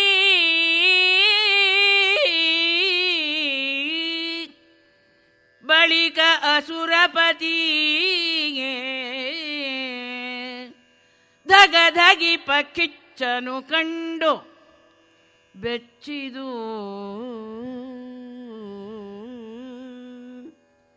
ಬೆಗಡಿನಲೇ ಅಸುರಪತಿ ಬೆಸಸಿದನೋ ಬಳಿ ಸಂದ ಸುರ ಸಂಕುಲಕ್ಕೆ ತೆಗೆದು ಹೇಳಿದು ಕುಂಭಕರ್ಣನನು ಅಗಿವ ಬೊಬ್ಬೆಯಲಿ ಅಳವಿಗೆ ಕುಂಭಕರ್ಣನನು ತೆಗೆದು ಹೇಳಿದು ಅಳುಕದ ವಿಗಡ ರಕ್ಕಸ ರೆಕ್ಕ ತುಳದಲ್ಲಿ ಹೊಕ್ಕರು ರವಣಿಸಿ. ಅಲ್ಲಿ ಮೇಲಿಂದಲೇ ಅವನು ಆಜ್ಞೆ ಮಾಡ್ತಾ ಇದ್ದಾನೆ ರಾವಣ. ಮೊದಲು ತಗೊಂಬರೋ ಎಣ್ಣೆನ ಹಚ್ಚಿರೋ ಬೆಂಕಿನ ಅಂತಿದ್ದ. ಈಗ ಹಾಗಲ್ಲ, ಆರಸಿರೋ ಬೆಂಕಿನ ಅಂತಾನೆ. ಅಲ್ಲೇ ಆರಸಿರೋ ಬೆಂಕಿನ ಅಯ್ಯೋ ನೀರು ತಗೊಂಬರ್ರಿ ಇಂದ, ಮೊದಲೇ ಎಣ್ಣೆ ತಗೊಂಬರ್ರಿ ಅಂತಿದೆ. ಈಗ ನೀರು ತಗೊಂಬರೋ ಮರಳೆ ಹಚ್ಚಿರಿ ಅಂತಾನೆ. ಮೊದಲಾದ್ರೆ ಹಚ್ಚಿರೋ ಬೆಂಕಿನ ಅಂದ, ಈಗ ಆರಸಿರೋ ಬೆಂಕಿನ ಅಂತ ಅಲ್ಲೇ ಜೋರಾಗಿ ಕೂಗ್ಕೊಳ್ತಾನೆ ಮೇಲಿಂದ. ಆದರೂ ಎಷ್ಟೋ ಜನಕ್ಕೆ ಕೇಳ್ತು. ಎಲ್ಲರೂ ಯಾರು ಇವನ ಆಜ್ಞೆಯನ್ನು ಕೇಳೋ ಅಂಥವ್ರು ಯಾರಿದ್ದಾರೆ? ಮನೆ ಹತ್ತಿ ಉರಿದರೆ ನಿಲ್ಲಬಹುದಲ್ಲದೆ ಧರೆ ಹತ್ತಿ ಉರಿದರೆ ನಿಲ್ಲಬಹುದೇ ಅಂತಾರೆ ಬಸವಣ್ಣವರು. ಮನೆಗೆ ಬೆಂಕಿ ಬಿದ್ದರೆ ಹೊರಗೆ ನಿಂತ್ಕೋಬೋದು, ಇಡೀ ಭೂಮಿಗೆ ಬೆಂಕಿ ಬಿದ್ದರೆ ನಿಲ್ಲೋದಿಲ್ಲಿ. ಹೀಗೂ ಆಗ್ತಾ ಇದೆ. ರಾಜಾಜ್ಞೆ ಇಲ್ಲ, ಎಂಥದಿಲ್ಲ, ತಾವು ಬದುಕಿದ್ರೆ ಸಾಕು ಅಂತ ಎಲ್ಲ ಜನಗಳು ಆಲೋಚನೆ ಮಾಡ್ತಾ ಇದ್ದಾರೆ.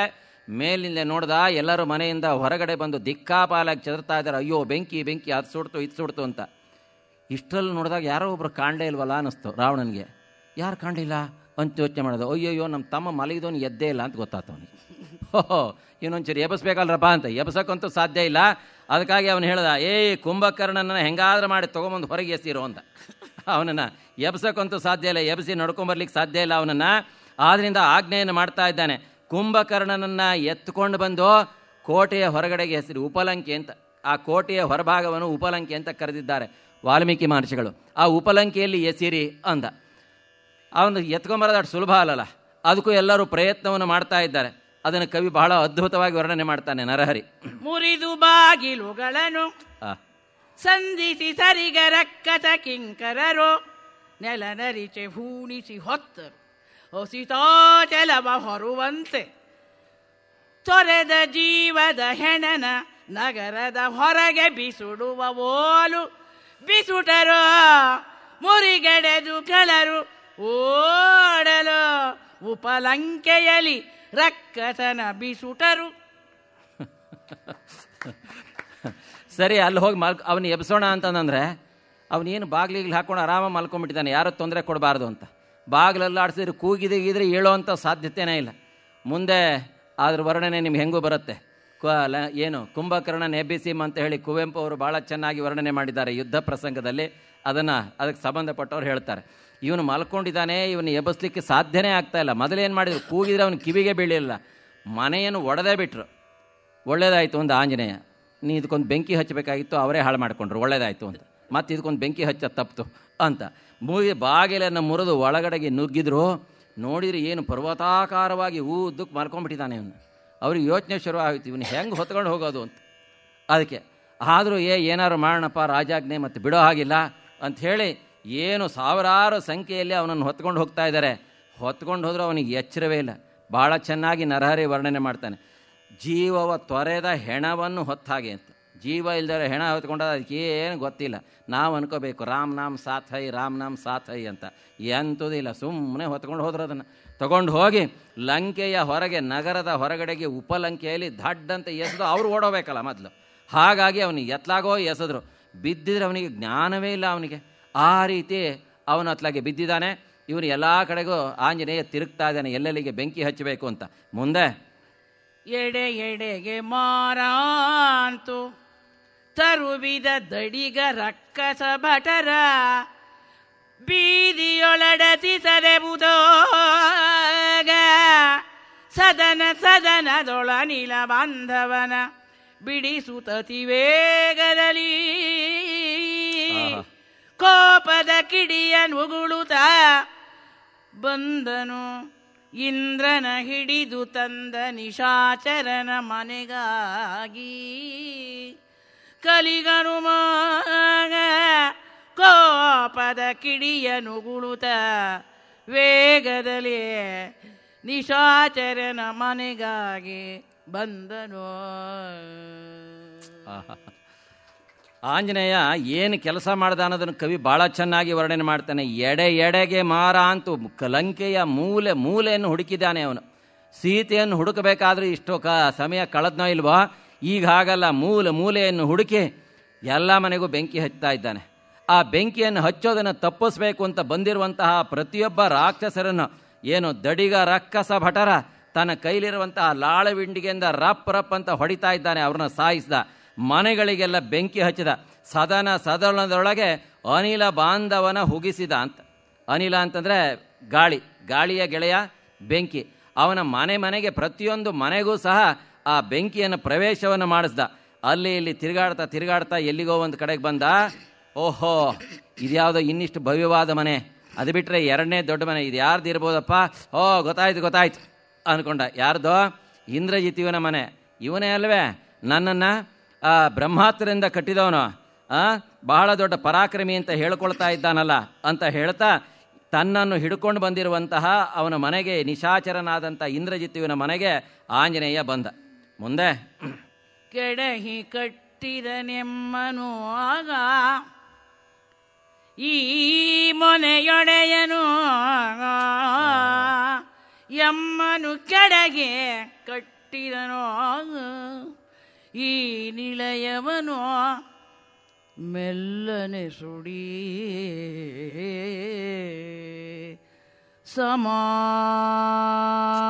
ಸಮಾಧಾನದಲ್ಲಿ ನೀವು ಮೆಲ್ಲನೆ ಸುಡಿ ಈ ಮನೆಯೊಡೆಯನ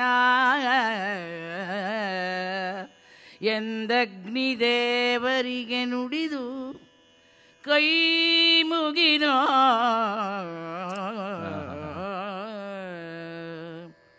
ಅವರನಲ್ಲಿಯೇ ಬಿಡಿಸಿ ಮುರಿದನು ಮೂಗಿನು ಸುರಲಿ ತೊಡಕಿತ ಸಿಕ್ಕಿದ ನಿಶಾಟನ ನಿಜ ನಿಕೇತನಕ್ಕೆ.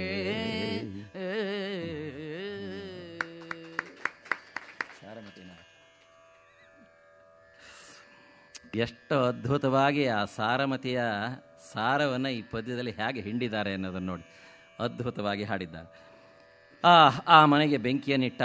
ಇವಾಗ ಹೇಳ್ತಾ ಇದ್ದಾನೆ, ಅಗ್ನಿದೇವನಿಗೆ ಹೇಳ್ತಾ ಇದ್ದಾನೆ, ನೋಡಯ್ಯ, ನಮ್ಮನ್ನು ನಾವು ರಾಮ ಕಾರ್ಯಕ್ಕೆ ಅಂತ ಬಂದರೆ ಈ ಮನುಷ್ಯ ನಮ್ಮನ್ನು ಏನು ಮಾಡ್ದ? ಬ್ರಹ್ಮಾಸ್ತ್ರದಲ್ಲಿ ಕಟ್ಟಿ ಎಳ್ಕೊಂಡು ಬಂದ, ಅಹಂಕಾರದಿಂದ ಮೆರೆದ, ಅನೇಕ ದೇವತೆಗಳನ್ನೆಲ್ಲ ಭಂಗಪಡಿಸಿದಂಥವನು ಕಣಯ್ಯ ಇವನು. ಅವನಿಗೆ ಆ ಥರ ನೀನೇನು ಆ ಥರ ಪಡ್ಕೋಬೇಕಾಗಿಲ್ಲ. ಸಮಾಧಾನವಾಗಿ ನಿಧಾನವಾಗಿ ಈ ಮನೆಯನ್ನು ಚೆನ್ನಾಗಿ ಜೀರ್ಣಿಸ್ಕೋ. ಏನಿಲ್ಲ, ಬೂದಿ ರಾಶಿ ಮಾತ್ರ ಉಳಿಬೇಕು ಮೈ ಹಚ್ಕೊಳ್ಳಿಕ್ಕೆ ಉಳ್ಕೊಂಡಿದ್ರೆ. ಹಾಗಾಗಿ ಅಂತಹ ಕೆಲಸವನ್ನು ಮಾಡಿ ಅಂತ ಹೇಳಿ ಅಗ್ನಯೇ ಸ್ವಾಹ ಅಂತ, ಈ ಮನೆಯೂ ಅಗ್ನಿಗೆ ಅರ್ಪಣೆ ಆಗಲಿ ಅಂತ ಹೇಳಿ ಆ ಮನೆಗೆ ಎಲ್ಲ ಕಡೆಗೂ ಬೆಂಕಿಯನ್ನು ಹಚ್ಚಿದ. ಅದಾದಮೇಲೆ ಇನ್ನು ಎಲ್ಲಿ ಹೋಗಲಿ ಅಂತ ಯೋಚನೆ ಮಾಡಿದ. ಓಹೋ, ಇನ್ನೊಬ್ಬ ಮುಖ್ಯಸ್ಥರಿದ್ದಾರೆ, ಇವ್ರ ಮನೆಗೆ ಹೋಗೋಣ ಅಂತ ಹೇಳಿ ಇನ್ನೊಂದು ಮನೆಯ ಕಡೆಗೆ ತಿರುಗಿದ. ಈತನು ಎಮ್ಮುವ ತನ್ನ ಮೂಗಿನ ಮಾತರಿಶ್ವನ ಬಿರುವಿನಲಿ ನೆರೆ ಧಾತು ಗೆಡಿಸಿದನು. ಈತನು ನೆರೆ ಧಾತು ಗೆಡಿಸಿದನು ಮಾತರಿಶ್ವನ ಬಿರುಬಿನಲಿ ನೆರೆ ಧಾತು ಗೆಡಿಸಿದನು. ಇವನು ಜಗಕ್ಕೆ ಅತಿ ಬಲನಲ ಎಂದು ಭೀತಿಗೊಳ್ಳದೆ ಬೆದರದೆ ಒಳುಕದೆ ಕಾತರಿಸದೆ ಅನುಮಾನಿಸದೆ ಸಂಪ್ರೀತಿಯಲಿ ಕೈ ಕೊಂಬುದೆಂದು ಒಳ ಪೊಗೆಸಿದನು ಶಿಕೆಯ. ಆ ಮನೆಗೆ ಬಂದ, ಗೊತ್ತಾಯ್ತು, ಓಹೋ, ಈ ಮನೆಯನ್ನು ನಾವು ಹೇಗೆ ಮರೀಲಿಕ್ಕೆ ಸಾಧ್ಯ? ಇದು ಕುಂಭಕರ್ಣನ ಮನೆ ಅಲ್ವೇ ಅಂತಾನೆ. ವಾಲ್ಮೀಕಿ ಮಹರ್ಷಿಗಳು ಕುಂಭಕರ್ಣನ ಮನೆ ಅಂತ ಒಂದೇ ಶಬ್ದದಲ್ಲಿ ಮುಗಿಸಿದರು. ಆದರೆ ಇಲ್ಲಿ ಒಂದು ಅದ್ಭುತವಾದ ಕಲ್ಪನೆಯನ್ನು ತೊರವೆಯ ನರಹರಿ ಕೊಡ್ತಾ ಇದ್ದಾನೆ. ಹಿಂದಿನ ದಿನ ರಾತ್ರಿ ಸೀತಾನ್ವೇಷಣೆಗೆ ಅಂತ ಹೋದಾಗ ಎಲ್ಲ ಮನೆಯನ್ನು ಹುಡುಕ್ತಾ ಹೋದ. ಅಲ್ಲಿದ್ದಾರಾ ಇಲ್ಲಿದ್ದಾರಾ ಅಂತ ಹುಡುಕ್ತಾ ಹೋದ. ಎಲ್ಲ ಕಡೆಗೂ ಹೋಗ್ತಾ ಇರಬೇಕಾದ್ರೆ ಈ ಮನೆ ಹತ್ರ ಬರೋ ಅಷ್ಟೊತ್ತಿಗೆ ಏನಾಯಿತು ಅಂತಂದರೆ, ಈ ಮನೆಗೆಲ್ಲ ಅಂಥದ್ದು. ಯಾಕೆಂದರೆ ಕುಂಭಕರ್ಣ ಅಂತಹ ಏನು ಶೃಂಗಾರ ಪ್ರಿಯನೇನಲ್ಲ. ಯಾಕೆಂದರೆ ಅವನು ಏನಿದ್ರು ಭೋಕ್ತಾ ಪುರುಷ, ಅವನಿಗೆ ತಿನ್ನೋದು ನಿದ್ದೆ ಮಾಡೋದು ಎರಡೇ ತಾನೇ ಗೊತ್ತಿರೋದು, ಎಲ್ಲವೂ ಅತಿರೇಕ ಅಲ್ಲ ಅವನು. ಹಾಗಾಗಿ ಆ ಮನೆಗೆ ನೋಡಿದಾಗ ಎಂತೋ ಭಾಳ ವಿಸ್ತಾರವಾದ ಮನೆ, ದೊಡ್ಡದೊಂದು ಹಾಲು ಒಂದೇ ಇದೆ ಅದರಲ್ಲಿ. ಹಾಗಾಗಿ ಏನಿದು ಇಂತಹ ದೊಡ್ಡ ಸಭಾಂಗಣ, ಏನಿದು ವಿಚಿತ್ರ, ಇದೆಂಥದ್ದು ಮನೆ, ಇದು ಯಾವ ರೀತಿಯ ವಾಸ್ತು ಅಂತ ಅನ್ನಿಸ್ತವನಿಗೆ. ಇಲ್ಲಿ ನೋಡಿದರೆ ಎಷ್ಟೊಂದು ಕಿಟಕಿಗಳಿದ್ದಾವೆ. ಆ ಕಿಟಕಿಯಿಂದ ನೋಡಿದ, ಈ ಕಿಟಕಿಯಿಂದ ನೋಡಿದರೆ ಎಲ್ಲಿ ನೋಡಿದರೂ ಸಂಪೂರ್ಣವಾದ ಆಕಾರವೇ ಕಾಣಲಿಲ್ಲ. ಉದ್ದಕ್ಕೆ ಮಲಗಿಬಿಟ್ಟಿದ್ದಾನೆ. ಇದನ್ನು ಕವಿ ಬಹಳ ಚೆನ್ನಾಗಿ ವರ್ಣನೆ ಮಾಡ್ತಾನೆ. ಇದನ್ನು ಕೊನೆಗೆ ಯಾರಿರ್ಬೋದಪ್ಪ ಅಂತ ನೋಡ್ದ. ಮನೆಯ ಒಳಗೆ ಪ್ರವೇಶ ಮಾಡಿದರೆ ಏನು ಉದ್ದಕ್ಕವಾಗಿರುವಂಥ ಒಂದು ದೇಹ ಮಲ್ಕೊಂಡಿದೆ. ಏನು ಜೋರು ಶಬ್ದ ಬರ್ತಾ ಇದೆ, ಘರ್ ಘರ್ ಘರ್ ಅಂತ ಗೊರಕೆ ಹೊಡೆಯೋದು. ಅಯ್ಯಪ್ಪ, ಇದರ ತಲೆಯಲ್ಲಿ, ಮುಖದಲ್ಲಿ, ಬಾಯಲ್ಲಿ, ಕಣ್ಣಲ್ಲಿ, ಕಾಲಲ್ಲಿ, ಹೊಟ್ಟೆಯಲ್ಲಿ ಅಂತ ಯೋಚನೆ ಮಾಡಿ ಒಂದು ಪ್ರದಕ್ಷಿಣೆ ಹಾಕ್ತಾ ಹೀಗಿಂದ ಏನಾರಾಗಲಿ ಇತ್ತಿಂದ ಬರೋಣ ಅಂತ ಕಾಲು ಕಡೆ ಬಂದಂತೆ. ಬಂದಿದೆ ತಡ ಏನೋ ಒಂದು ಜೋರಾಗಿ ಒಂದು ಫೋರ್ಸ್ ಆದ ಗಾಳಿ ಎಳ್ದಂಗೆ ಆಯ್ತು ಅವನನ್ನು. ಕವಿ ಅದನ್ನು ವರ್ಣನೆ ಮಾಡ್ತಾನೆ. ಈತನು ಎಮ್ಮುವ ತನ್ನ ಮೂಗಿನ ಮಾತರಿಶ್ವನ ಬಿರುದನಲ್ಲಿ ಎಳೆದ ಅಂತ. ಮಾತರಿಶ್ವ ಅಂದರೆ ಗಾಳಿ ಅಂತ. ಅವನು ಕಾಲ ಹತ್ರ ನಿಂತ್ಕೊಂಡು ನೋಡ್ತಾ ಇದ್ರೆ ಅವನು ಜೋರಾಗಿ ಉಸಿರೆಳ್ಕೊಂಡಿದ್ದು ಹೇಗಾಯಿತು ಅಂತಂದರೆ, ಇಂತಹ ಆಂಜನೇಯನೇ ಅವನು ಮೂಗಿನೊಳಗೆ ಹೋದಂತೆ. ಮೂಗಿನೊಳಗೆ ಅವನು ತೊಗೊಂಡಿರುವ ವಾಸನೆಗೆ, ಅವನ ಉಸಿರಾಟಕ್ಕೆ, ಅವನ ದೇಹದ ಒಳಗೆಲ್ಲ ತಿರುಗಾಡಿದಂತೆ. ಇದನ್ನು ವರ್ಣನೆ ಮಾಡ್ತಾರೆ ಕವಿಗಳೆಲ್ಲ. ಒಳಗಡೆ, ಹೊಟ್ಟೆ ಒಳಗಡೆ ಹೋದರೆ ಏನು ದೊಡ್ಡ ಕೆಸರಿನ ಗುಂಡಿ, ಅಲ್ಲಿ ಇಲ್ಲಿ ತಿರುಗಾಡ್ತಾನೆ. ಎಂತೆಂಥದೋ ಇಷ್ಟಿಷ್ಟದ ಚುಚ್ತಾವೆ ಕಾಲಿಗೆ. ಅವನು ತಿಂದಿರುವಂಥ ಪ್ರಾಣಿಗಳ ಮೂಳೆಗಳು ಅವು ಇವೆಲ್ಲ ಎಲ್ಲ ತಿರುಗಾಡ್ತಾನೆ. ಅಯ್ಯೋ ದೇವ್ರಿ, ಎಲ್ಲಿಗೆ ಬಂದುಬಿಟ್ನಪ್ಪ ಇದು, ಏನೆಲ್ಲರೂ ವೈತರಣಿಗೆ ಬಂದುಬಿಟ್ನ ಅಂತ ಅನಿಸ್ಬಿಡ್ತೀವಿ ಇವನಿಗೆ. ಆ ಯಮರಾಯನ ವೈತರಣಿಗೆ ಏನಾರು ಬಂದುಬಿಟ್ನೋ, ಏನು ಕತೆ ಇದು, ಇಂತಹ ಕೆಟ್ಟ ವಾಸನೆ, ಇಂತಹ ಅಂದ್ಕೊಂಡು ಇದು ಏನು ಮಾಡೋದು, ಎಲ್ಲಿ ಹೋಗೋದು ಅಂತ. ಹೊರಗಡೆ ಹೋಗ್ಲಿಕ್ಕೆ ಎಲ್ಲೋ ದಾರಿ ಇಲ್ವಲ್ಲ ಅಂತ ಅಲ್ಲಿ ಹುಡುಕಾಡ್ತಾನೆ. ಇಲ್ಲಿ ಖಂಡಿತ ಸೀತೆ ಇರ್ಲಿಕ್ಕೆ ಸಾಧ್ಯ ಇಲ್ಲ ಅಂತ ಅವನಿಗೆ ಅನ್ನಿಸ್ತು. ಎಲ್ಲಿ ಬಂದುಬಿಟ್ನೋ ಏನೋ ಅಂತ ಬರ್ತಾ. ಹಾಗಾದ್ರೆ ಹೊರಗಡೆ ಹೋಗೋದು ಹೇಗಪ್ಪ ಅಂತ ಯೋಚನೆ ಮಾಡ್ತಾ ಇತ್ಲ ಹುಡುಕ್ತಾ ಮತ್ತೆ ಏನಿದೆಯಲ್ಲ ಶ್ವಾಸನಾಳ, ಅದೇ ದಾರಿಗೆ ಬಂದಿದ್ದ ತಡ ಜೋರಾಗಿ ಒಂದ್ಸಲ ಉಸಿರು ಬಿಟ್ಟಿದ್ದಕ್ಕೆ ದಡ್ಡ ಅಂತ ಬಾಗಿಲಿಗೆ ಹೋಗಿ ಹೊಡೆದ ಅವನು ಗೋಡೆಗೆ. ಓಹೋ, ಈಗ ಗೊತ್ತಾಯಿತು ಈ ದಾರಿಯಲ್ಲಿ ಬರಬಾರ್ದು ನಾವು ಅಂತ. ಅದನ್ನು ಕವಿ ಎಷ್ಟು ಅದ್ಭುತವಾಗಿ ವರ್ಣನೆ ಮಾಡಿದ್ದಾನೆ ನೋಡಿ. ಈತ ನೆಮ್ಮುವ ತನ್ನ ಮೂಗಿನ ಮಾತರೀಶ್ವರನ ಬಿರುವಿನಲ್ಲಿ ಸೆಳೆದವನು. ಇವನು ಮನೆ ಇದು ಗೊತ್ತಾಯಿತು. ತನ್ನ ಉಸಿರಾಟದಲ್ಲಿಯೇ ನಮ್ಮನ್ನು ಎಳೆದಿದ್ದಾನೆ ಇವನು ಅಂತ ಬಹಳ ಚೆನ್ನಾಗಿ ವರ್ಣನೆ ಮಾಡಿದ್ದಾರೆ ಇವನನ್ನೆಲ್ಲ. ಮುಂದೆ ಇವನು ಏನು ರಾವಣ ಎಬ್ಬಿಸಿದಾಗ ಯುದ್ಧಕ್ಕೆ ಅಂತ ಹೋದಾಗ ಆ ಕಪಿಗಳನ್ನೆಲ್ಲ ಏನು ಮಾಡಿದ್ದಂತೆ ಇವನು ಸಾಯಿಸಲೇ ಇಲ್ಲ. ಕುಂಭಕರ್ಣ ಹಿಡ್ಕೊಂಡು ಬಾಯಿ ಹಾಕ್ಕೊಂಡ್ರೆ ಅವರು ಕವಿ ವಾಲ್ಮೀಕಿ ಮಹರ್ಷಿಗಳು ವರ್ಣನೆ ಮಾಡ್ತಾರೆ, ಅವನ ಕಿವಿಯಿಂದ ಮೂಗಿಂದ ಹೊರಗೆ ಬಂದ್ರಂತೆ. ಹಾಗಿದ್ದ ಅವನು ಅಂತ ಕುವೆಂಪು ಅವರೇ ವರ್ಣನೆ ಮಾಡ್ತಾರೆ. ಅವನ ಮೂಗನ್ನು ನೋಡಿದರೆ ತಲೆ ಕೆಳಗಾದ ಬಾಯಿ ಇದ್ದಂಗಿತ್ತು ಅಂತ. ಬಾವಿ ತಲೆ ಕೆಳಗಾಗಿದ್ರೆ ಹೆಂಗಿರುತ್ತೋ ಹಂಗೆ ಅಷ್ಟುದ್ದ, ಎಲ್ಲಿದೆ ಅಂತಲೇ ಗೊತ್ತಾಗ್ತಾ ಇರಲಿಲ್ಲ ಅಂತ. ಅನಾದಿ ಅನಂತ ಎಂಥ ಒಂದು ಕಪ್ಪಾಗಿರುವಂಥ ಗುಹೆ ಕಂಡಂಗೆ ಕಾಣಿಸುತ್ತಲ್ಲ, ಎಲ್ಲಿ ಹೋಗಿಬಿಟ್ಟೆ ಅಂತ ಆಶ್ಚರ್ಯ ಆಯ್ತಂತೆ ಅವನಿಗೆ. ಓಹೋಹೋ, ಇವ್ರು ತಿಂದ್ರೂ ಸಹ ಇವ್ರು ಹಿಂಗೆ ಆಗ್ತಾ ಇರಲ್ಲ ಅಂತ ಕೊನೆಗೆ ಅವ್ರನ್ನೆಲ್ಲ ಮುರಿದು ಬಾಯಿ ಹಾಕ್ಕೊಂಡ ಅಂತ ವಾಲ್ಮೀಕಿ ಮಹರ್ಷಿಗಳು ವರ್ಣನೆ ಮಾಡ್ತಾರೆ. ಹಾಗಾಗಿ ಇವನು ಜಗಕ್ಕೆ ಅತಿ ಬಲಾಯನುತ ಅಂಥೇಳಿ ನಾವೇ ಹೆದರಿಬಿಟ್ಟಿದ್ವಿ ಇವನನ್ನು ಅಂತ ಹೇಳ್ತಾ ಅಗ್ನಿಗೆ ಬುದ್ಧಿ ಹೇಳ್ತಾ ಇದ್ದಾನೆ. ನೋಡಿ ಎಷ್ಟು ಚೆನ್ನಾಗಿ ಹೇಳಿದ್ದಾನೆ ಅಂತ. ನೀನು ಇವನ ನಿಧಾನವಾಗಿ ತಿನ್ನಯ್ಯ, ಭೀತಿಗೊಳ್ಳದೆ, ಬೆದರದೆ, ಅಳುಕದೆ, ಕಾತರಿಸದೆ, ಅನುಮಾನಿಸದೆ, ಬಹಳ ನಿಧಾನವಾಗಿ ಸಂಪ್ರೀತಿಯಲ್ಲಿ ಬಹಳ ದೊಡ್ಡ ಮನೆ ಸಿಕ್ಕಿದೆ. ಆದ್ದರಿಂದ ಇದು ವೈಭವ ಇಲ್ಲದೆ ಇರ್ಬೋದು, ವಿಸ್ತಾರವಾಗಿ ರಾವಣನ ಮನೆಗಿಂತ ಚೆನ್ನಾಗಿದೆ, ಇದನ್ನೆಲ್ಲ ತಗೋ ಅಂಥೇಳಿ ಎಲ್ಲ ಕಿಟಕಿ ಬಾಗಿಲು ಎಲ್ಲೆಲ್ಲಿ ಮರದ ವಸ್ತುಗಳಿತ್ತೋ ಅಲ್ಲಿಗೆಲ್ಲವಕ್ಕೂ ಅಗ್ನಿ ಪ್ರತಿಷ್ಠಾಪನೆಯನ್ನು ಮಾಡಿ ಉರಿ ನೀನು ಅಂತ ಹೇಳಿ ಅಲ್ಲಿಂದ ಮುಂದೆ ಹೊರಟ ಇವನು ಆಂಜನೇಯ. ಬಳಿಕ ಶುಕಶಾರ್ದೂಲ ಸಾರಣ ಕುಲಿಶ ದಂಷ್ಟ ಸುಪಾರ್ಶ್ವ ದುರ್ಮದ ಖಳ ಶಿರೋಮಣಿ ಕುಂಭ ದೇವಾಂತಕ ನರಾಂತಕರ ನಿಳಯದಲೇ ಅಗ್ನಿರೇವರ ಬೆಳವಿಗೆಗೆ ಬೆಸವೇಳ್ದು ಬಂದನು ಕಲಿಲಲಾಮನು ಶೂರ್ಪಣಕಿಯ ನಿಕೇತನಾಂತರಕ್ಕೆ.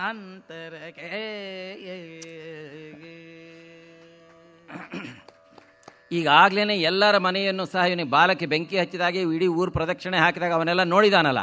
ಹಾಗಾಗಿ ಎಲ್ಲರ ಮನೆಯೂ ಗೊತ್ತು ಆಂಜನೇಯನಿಗೆ. ಓಹೋ, ಇದು ಆ ಶುಕ ಅನ್ನೋ ರಾಕ್ಷಸನ ಮನೆ, ಇದು ಶಾರ್ದೂಲನ ಮನೆ, ಇದು ಸಾರಣನ ಮನೆ, ಇದು ಕುಲಿಶನ ಮನೆ, ಇದು ಆ ದುಷ್ಟನಾದಂತಹ ಸುಪಾರ್ಶ್ವ, ಯುದ್ಧರಂಗದಲ್ಲಿ ಮಹಾಭಯಂಕರ ಅಂತ ಹರಿಭಯಂಕರ ಅಂತ ಹೆಸರು ಪಟ್ಕೊಂಡಿದ್ದಾನಲ್ಲ ಅವನು. ಓಹೋ, ಇದು ದುರ್ಮದನ ಮನೆ ಅಂತ ಕಾಣಿಸತ್ತೆ ಅಂತ ಅಂದ್ಕೊಂಡು ಆ ಎಲ್ಲ ಮನೆಗಳಿಗೂ ಒಂದು ಕಡೆ ಸಾಲಾಗಿ ಒಳ್ಳೆ ಕಾರ್ತಿಕದಲ್ಲಿ ದೀಪ ಹಚ್ತಾರಲ್ಲ ಹಾಗೆ ಎಲ್ಲ ಮನೆಗೂ ಸಾಲ ಬೆಂಕಿ ಹಚ್ಚಿ ಆದಮೇಲೆ ಇನ್ನೊಂದು ಮನೆ ಮುಂದೆ ಬಂದು ನಿಂತ್ಕೊಂಡ. ಓಹೋ, ಇದಕ್ಕೆ ಸ್ವಲ್ಪ ವಿಶೇಷವಾದ ಮರ್ಯಾದೆ ಆಗಬೇಕು. ಇವರು ಬಹಳ ಮುಖ್ಯರಾದವರು, ನಾವು ಇಲ್ಲಿ ಬರಲಿಕ್ಕೆ ಇವರೇ ಕಾರಣ ಅಂತ ಹೇಳ್ತಾ ಇದ್ದಾನೆ. ಯಾರ ಮನೆ? ಶೂರ್ಪಣಕಿಯ ನಿಕೇತನಾಂತರಕ್ಕೆ ನಡೆತಂದ. ನಿಕೇತನ ಅಂದರೆ ಮನೆ, ಶೂರ್ಪಣಕಿಯ ಮನೆ ಬಾಗಿಲಿಗೆ ಬಂದು ನಿಂತ್ಕೊಂಡಿದ್ದಾನೆ. ಇದು ವಿಶೇಷವಾದ ಮನೆ ಅಂತ ಹೇಳ್ತಾ, ತಾನಿಡುವ ಕಿಚ್ಚಲ್ಲ ಮೊದಲೀ ಕೈಕೆ ಇಕ್ಕಿದ ಕಿಚ್ಚು, ವೈರದ ಶಾನನಂಗೆ ಈಕೆ ಮೊದಲೇ ಇಕ್ಕಿದ ಕಿಚ್ಚ, ತಾನಿಡುವ ಕಿಚ್ಚಲ್ಲ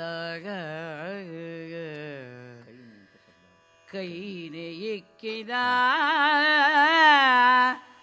ಕಿಚ್ಚು, ವೈರದ ಶಾನನಂಗೆ ಇವಳಿಂದ ಬಂದುದು ಪೂರ್ವ ಕೃತ್ಯದಲೇ. ಈ ನರಕಿ ರಕ್ಕಸಿಯ ದೆಸೆಗೆ ಅನುಮಾನಿಸದೆ ಭವದುದರ ತೀವ್ರ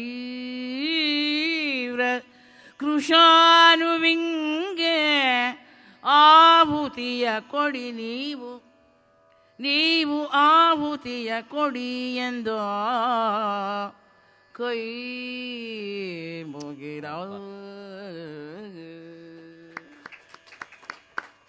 ಆ ಮನೆ ಮುಂದೆ ನಿಂತ್ಕೊಂಡಿದ್ದಾನೆ. ಎಷ್ಟೋ ಅದ್ಭುತವಾಗಿ ಪಾತ್ರ ಸಂಯೋಜನೆಯನ್ನು ಮಾಡಿದ್ದಾನೆ, ಸನ್ನಿವೇಶವನ್ನು ಸಂಯೋಜನೆ ಮಾಡಿದ್ದಾನೆ ನೋಡಿ. ಶೂರ್ಪಣಕಿಯ ಮನೆ ಮುಂದೆ ನಿಂತ್ಕೊಂಡು ತನ್ನ ಬಾಲವನ್ನು ಹಿಂಗೆ ಬಲಗೈಲಿ ಹಿಡ್ಕೊಂಡಿದ್ದಾನೆ ಹಚ್ಚಬೇಕು ಅಂತ ಹೇಳಿ.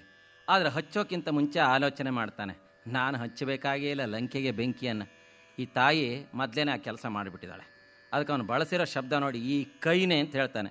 ಕೈನೆ ಅಂದರೆ ನಮ್ಮ ಮಲ್ನಾಡು ಕಡೆಗೆಲ್ಲ ಏನು ಮಾಡ್ತಾರೆ, ಕೈನೆ ಅಂದರೆ ದುಷ್ಟ ಹೆಂಗಸು ಅಂತ. ಅವಳು ದುಷ್ಟ ಏನೋದಕ್ಕೆ, ದಾಸಿ ಏನೋದಕ್ಕೆ ಗೈನೆ ಅಂತ ಬೈತಾರೆ ಅವರು. ಹಾಗೇನೆ ಅದನ್ನು ಎಷ್ಟು ಚೆನ್ನಾಗಿ ಆ ಕನ್ನಡದ ಮೂಲ ಶಬ್ದವನ್ನು ಇಲ್ಲಿ ಕವಿ ಬಳಸ್ಕೊಂಡಿದ್ದಾನೆ ನೋಡಿ.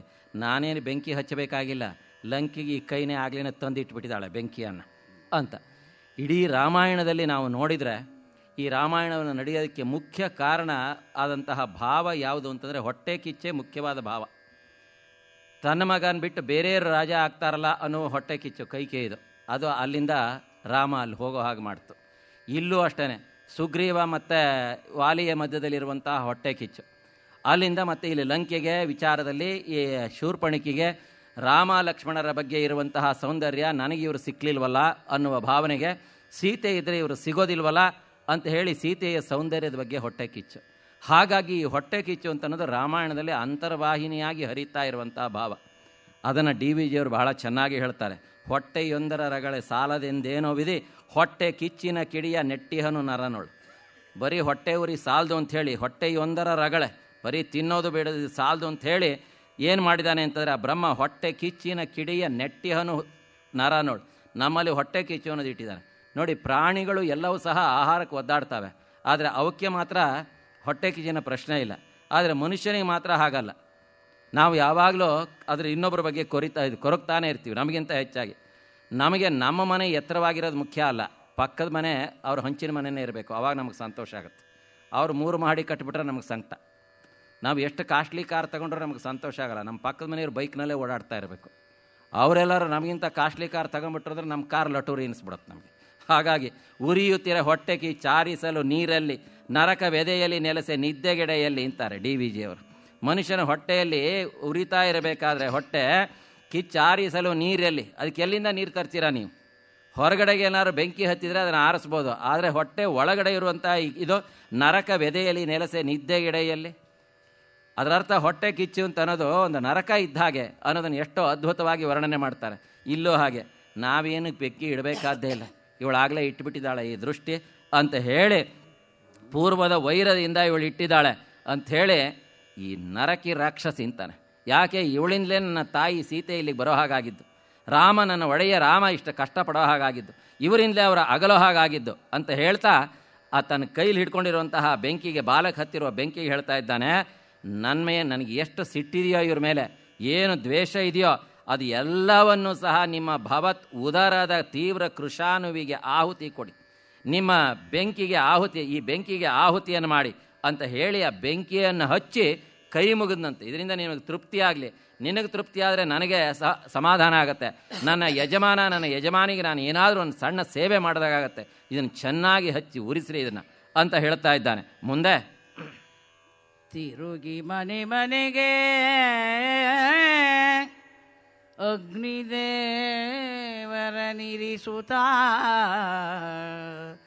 ಅತಿಕಾಯ ಪ್ರಹಸ್ತರ ಕರೆದು ಹೊರವಡಿಸುತ್ತ ಹೊಗಿಸುತ್ತ ಪರಮ ಪಿತೃಸಕರ ಮುರಿದು ಧೂಮ್ರಾಕ್ಷನ ನಿಕುಂಭನ ದುರುಳ ಯುದ್ಧೋನ್ಮತ್ತ ಕಳ ದುರ್ಮರುಷಣರ ದರ್ಶನವ ಮಾಡಿಸಿದನು ಧನಂಜಯನು. ಮೊದಲು ಮುಖ್ಯರಾದ ಮನೆಗಳು ಯಾವುದಿದೆ ಅವ್ರ ಮನೆಗೆಲ್ಲ ಬೆಂಕಿ ಹತ್ತಿದ. ಅದಾದಮೇಲೆ ಉಳಿದವ್ರು ಜನಸಾಮಾನ್ಯರನ್ನ ಆಮೇಲೆ ನೋಡ್ಕೊಂಡ್ರಾಯ್ತು, ಅವರಿಂದ ಏನು ತೊಂದರೆ ಇಲ್ಲಲ್ಲ, ಅವ್ರು ನಿಧಾನ ಮಾಡೋಣ, ಮೊದಲು ದೊಡ್ಡವರಿಗೆ ಮರ್ಯಾದೆ ಮಾಡೋಣ ಅಂತ ಹೇಳಿ ಎಲ್ಲ ಕಡೆಗೂ ತಿರುಗಿ ನಾವು ನೋಡಿದ ಹಾಗೆ ಮೊದಲು ರಾವಣನ ಮನೆ, ಅದು ಆದಮೇಲೆ ಇಂದ್ರಜಿತುವಿನ ಮನೆ, ಅದು ಆದಮೇಲೆ ಇವನ ಮನೆಗೆ ಕುಂಭಕರ್ಣ, ಆಮೇಲೆ ಶೂರ್ಪಣಕಿ, ಇದೆಲ್ಲ ಆದಮೇಲೆ ಇನ್ನು ಮುಖ್ಯರು ಯಾರ್ಯಾರಿದ್ದಾರೆ ಅಂಥೇಳಿ ಅತಿಕಾಯ, ಪ್ರಹಸ್ತ, ಧೂಮ್ರಾಕ್ಷ, ನಿಕುಂಭ ಇಂಥವ್ರು ಎಲ್ಲರೂ ದುರ್ಮರ್ಶನ ಇವ್ರ ಮನೆಗೆಲ್ಲ ಆ ಅಗ್ನಿಯ ದರ್ಶನವನ್ನು ಸ್ಪರ್ಶನವನ್ನು ಮಾಡಿಸ್ತಾ ಅಲ್ಲಿಗೆಲ್ಲ ತನ್ನ ತಂದೆಯ ಗೆಳೆಯನಾದಂತಹ ತಂದೆ ವಾಯು, ಅವನ ಗೆಳೆಯನಾದಂತಹ ಅಗ್ನಿಗೆ ಹೇಳ್ತಾ ಇದ್ದಾನೆ, ಸಮಾಧಾನದಿಂದ ತಗೊಳ್ಳಿ, ಇವನ್ನೆಲ್ಲ ಬೇಕಾದಷ್ಟು ಸ್ವೀಕಾರ ಮಾಡಿ, ಎಲ್ಲ ಮನೆಗಳನ್ನು ಚೆನ್ನಾಗಿ ಸುಡಿ, ಇಂಥ ಅವಕಾಶ ನಿಮಗೆ ಎಲ್ಲಿ ಸಿಗುತ್ತೆ ಅಂತ ಹೇಳಿ ಅವರೆಲ್ಲರಿಗೂ ಸಹ ಅಗ್ನಿಯ ದರ್ಶನವನ್ನು ಮಾಡಿಸಿದ. ಮುಂದೆ ಮಿಕ್ಕು ಮುಂಬರಿವರಿದು ನೀಡಿದ ನಿಕ್ಕಲದ ಕೇರಿಗಳ ಕಿಡಿಸಿಡಿ ದಿಕ್ಕಿ ಬಾಲದ ಶಿಖಿಯ ಸೀವರಿಸುವ ಶಿಖಾಳಿಗಳ ಅರ್ಕಕೇತುವು ಅಕಂಪನದ ಸದನಕ್ಕೆ ಲಂಘಿಸಿ ಗಾಳು ಮೇಲಿನ ರಕ್ಕಸರ ಬೀಡಿನಲ್ಲಿ ಬಿಡಿಸಿದ ನುರಿಯ ಪಾಳಯವ. ಆಮೇಲೆ ಯಾರಿದ್ದಾರೆ ಅಂತ ನೋಡ್ತಾ ಇದ್ದಾನೆ. ಅಲ್ಲಿ ನೋಡ್ತಾ ಹೋದಾಗ ಕೊನೆಗೆ ಅಕಂಪನ ಅಂತನೂ ಒಬ್ಬ ರಾಕ್ಷಸ, ಇವನು ರಾವಣ ಧಾನ್ಯಮಾಲಿನಿ ಅಂತ ಹೇಳಿ ಒಬ್ಬ ವಿವಾಹಿತ ಸ್ತ್ರೀಯನ್ನು, ಮಹಾರಾಜನ ಹೆಂಡತಿಯವಳು, ಇವಳ ಚೆಲುವನ್ನು ನೋಡಿ ಅವನನ್ನು ಸಾಯಿಸಿಬಿಟ್ಟು ಈ ಧಾನ್ಯಮಾಲಿಯನ್ನು ಹೊತ್ಕೊಂಡು ಬಂದಿದ್ದ. ಅವರಿಬ್ಬರ ಮಗ ಅವನು ಅಕಂಪನ ಅಂತ. ಆ ಅಕಂಪನನಿಗೆ ಅವರ ಮನೆಗೆ ಬೆಂಕಿಯನ್ನು ಹಚ್ಚಿದ. ಅರ್ಕಕೇತು ಅಂತ ಹೇಳಿ ಅವನ ಮನೆಗೆ ಬೆಂಕಿಯನ್ನು ಹಚ್ಚಿದ. ಇದಾದಮೇಲೆ ಇನ್ನು ಯಾರಿದ್ದಾರೆ ಮುಖ್ಯಸ್ಥರು ಯಾರಿದ್ದಾರೆ ಅಂತ ಎಲ್ಲರ ಮನೆಗಳಿಗೆ ಬೆಂಕಿಯನ್ನು ಹಚ್ಚಿದ. ಇದೆಲ್ಲ ಆದಮೇಲೆ ಓಹೋ, ಮುಖ್ಯಸ್ಥರ ಮನೆಗಳೆಲ್ಲ ಧಗ ಹತ್ಕೊಂಡು ಬರೋದು. ಇನ್ನು ಪಾಪ ಜನಸಾಮಾನ್ಯರಿಗೂ ನಮ್ಮದೊಂದಿಷ್ಟು ಸೇವೆ ಸಲ್ಲಲಿ, ಅವರಿಗೂ ಒಂದು ಸ್ವಲ್ಪ ಅನುಕೂಲ ಮಾಡಿಕೊಡೋಣ ಅಂತ ಹೇಳಿ ಬೇರೆಯ ಮನೆಯ ಕಡೆಗೆ ತಿರುಗುತ್ತಾ ಇದ್ದಾನೆ ಆಂಜನೇಯ. ಮುಂದೆ ಏನಾಯಿತು ಅನ್ನೋದನ್ನು ನಾಳಿನ ಕಾವ್ಯವಾಚನದಲ್ಲಿ ಕೇಳೋಣ. ಕೂಡ ಇರುತ್ತೆ. ಇವತ್ತು ಯುವ ಗಮಕಿ ಸಂಪತ್ ಅವರು ಬಹಳ ಸೊಗಸಾಗಿ ಹಾಡಿದ್ದಾರೆ. ಅವ್ರಿಗೊಂದು ಜೋರಾದ ಚಪ್ಪಾಳೆ ಬರಬೇಕು. ಯುವಕರು ಮುಂದುವರಿಸಬೇಕು ಗಮಕನ. ಅವನಿಗೆ ಪರಿಷತ್ತಿನ ವತಿಯಿಂದ ಕೊಡ್ತಾರೆ. ನಾಳೆಯ ದಿವಸ ವಿನಾಯಕ್ ಅವರ ವ್ಯಾಖ್ಯಾನ, ಉಮಾ ಭಟ್ ಅವರ ಒಂದು ವಾಚನ ಇರುತ್ತೆ. ಈ ಪ್ರಸಂಗವೇ ಮುಂದುವರಿಯುತ್ತೆ. ಬಹಳ ಕುತೂಹಲಕಾರವಾಗಿ ಸ್ವಾರಸ್ಯಕರವಾಗಿರುತ್ತೆ. ಎಲ್ಲರೂ ಬಂದು ಕೇಳಿ ಆನಂದಿಸಬೇಕು. ಶುಭರಾತ್ರಿ.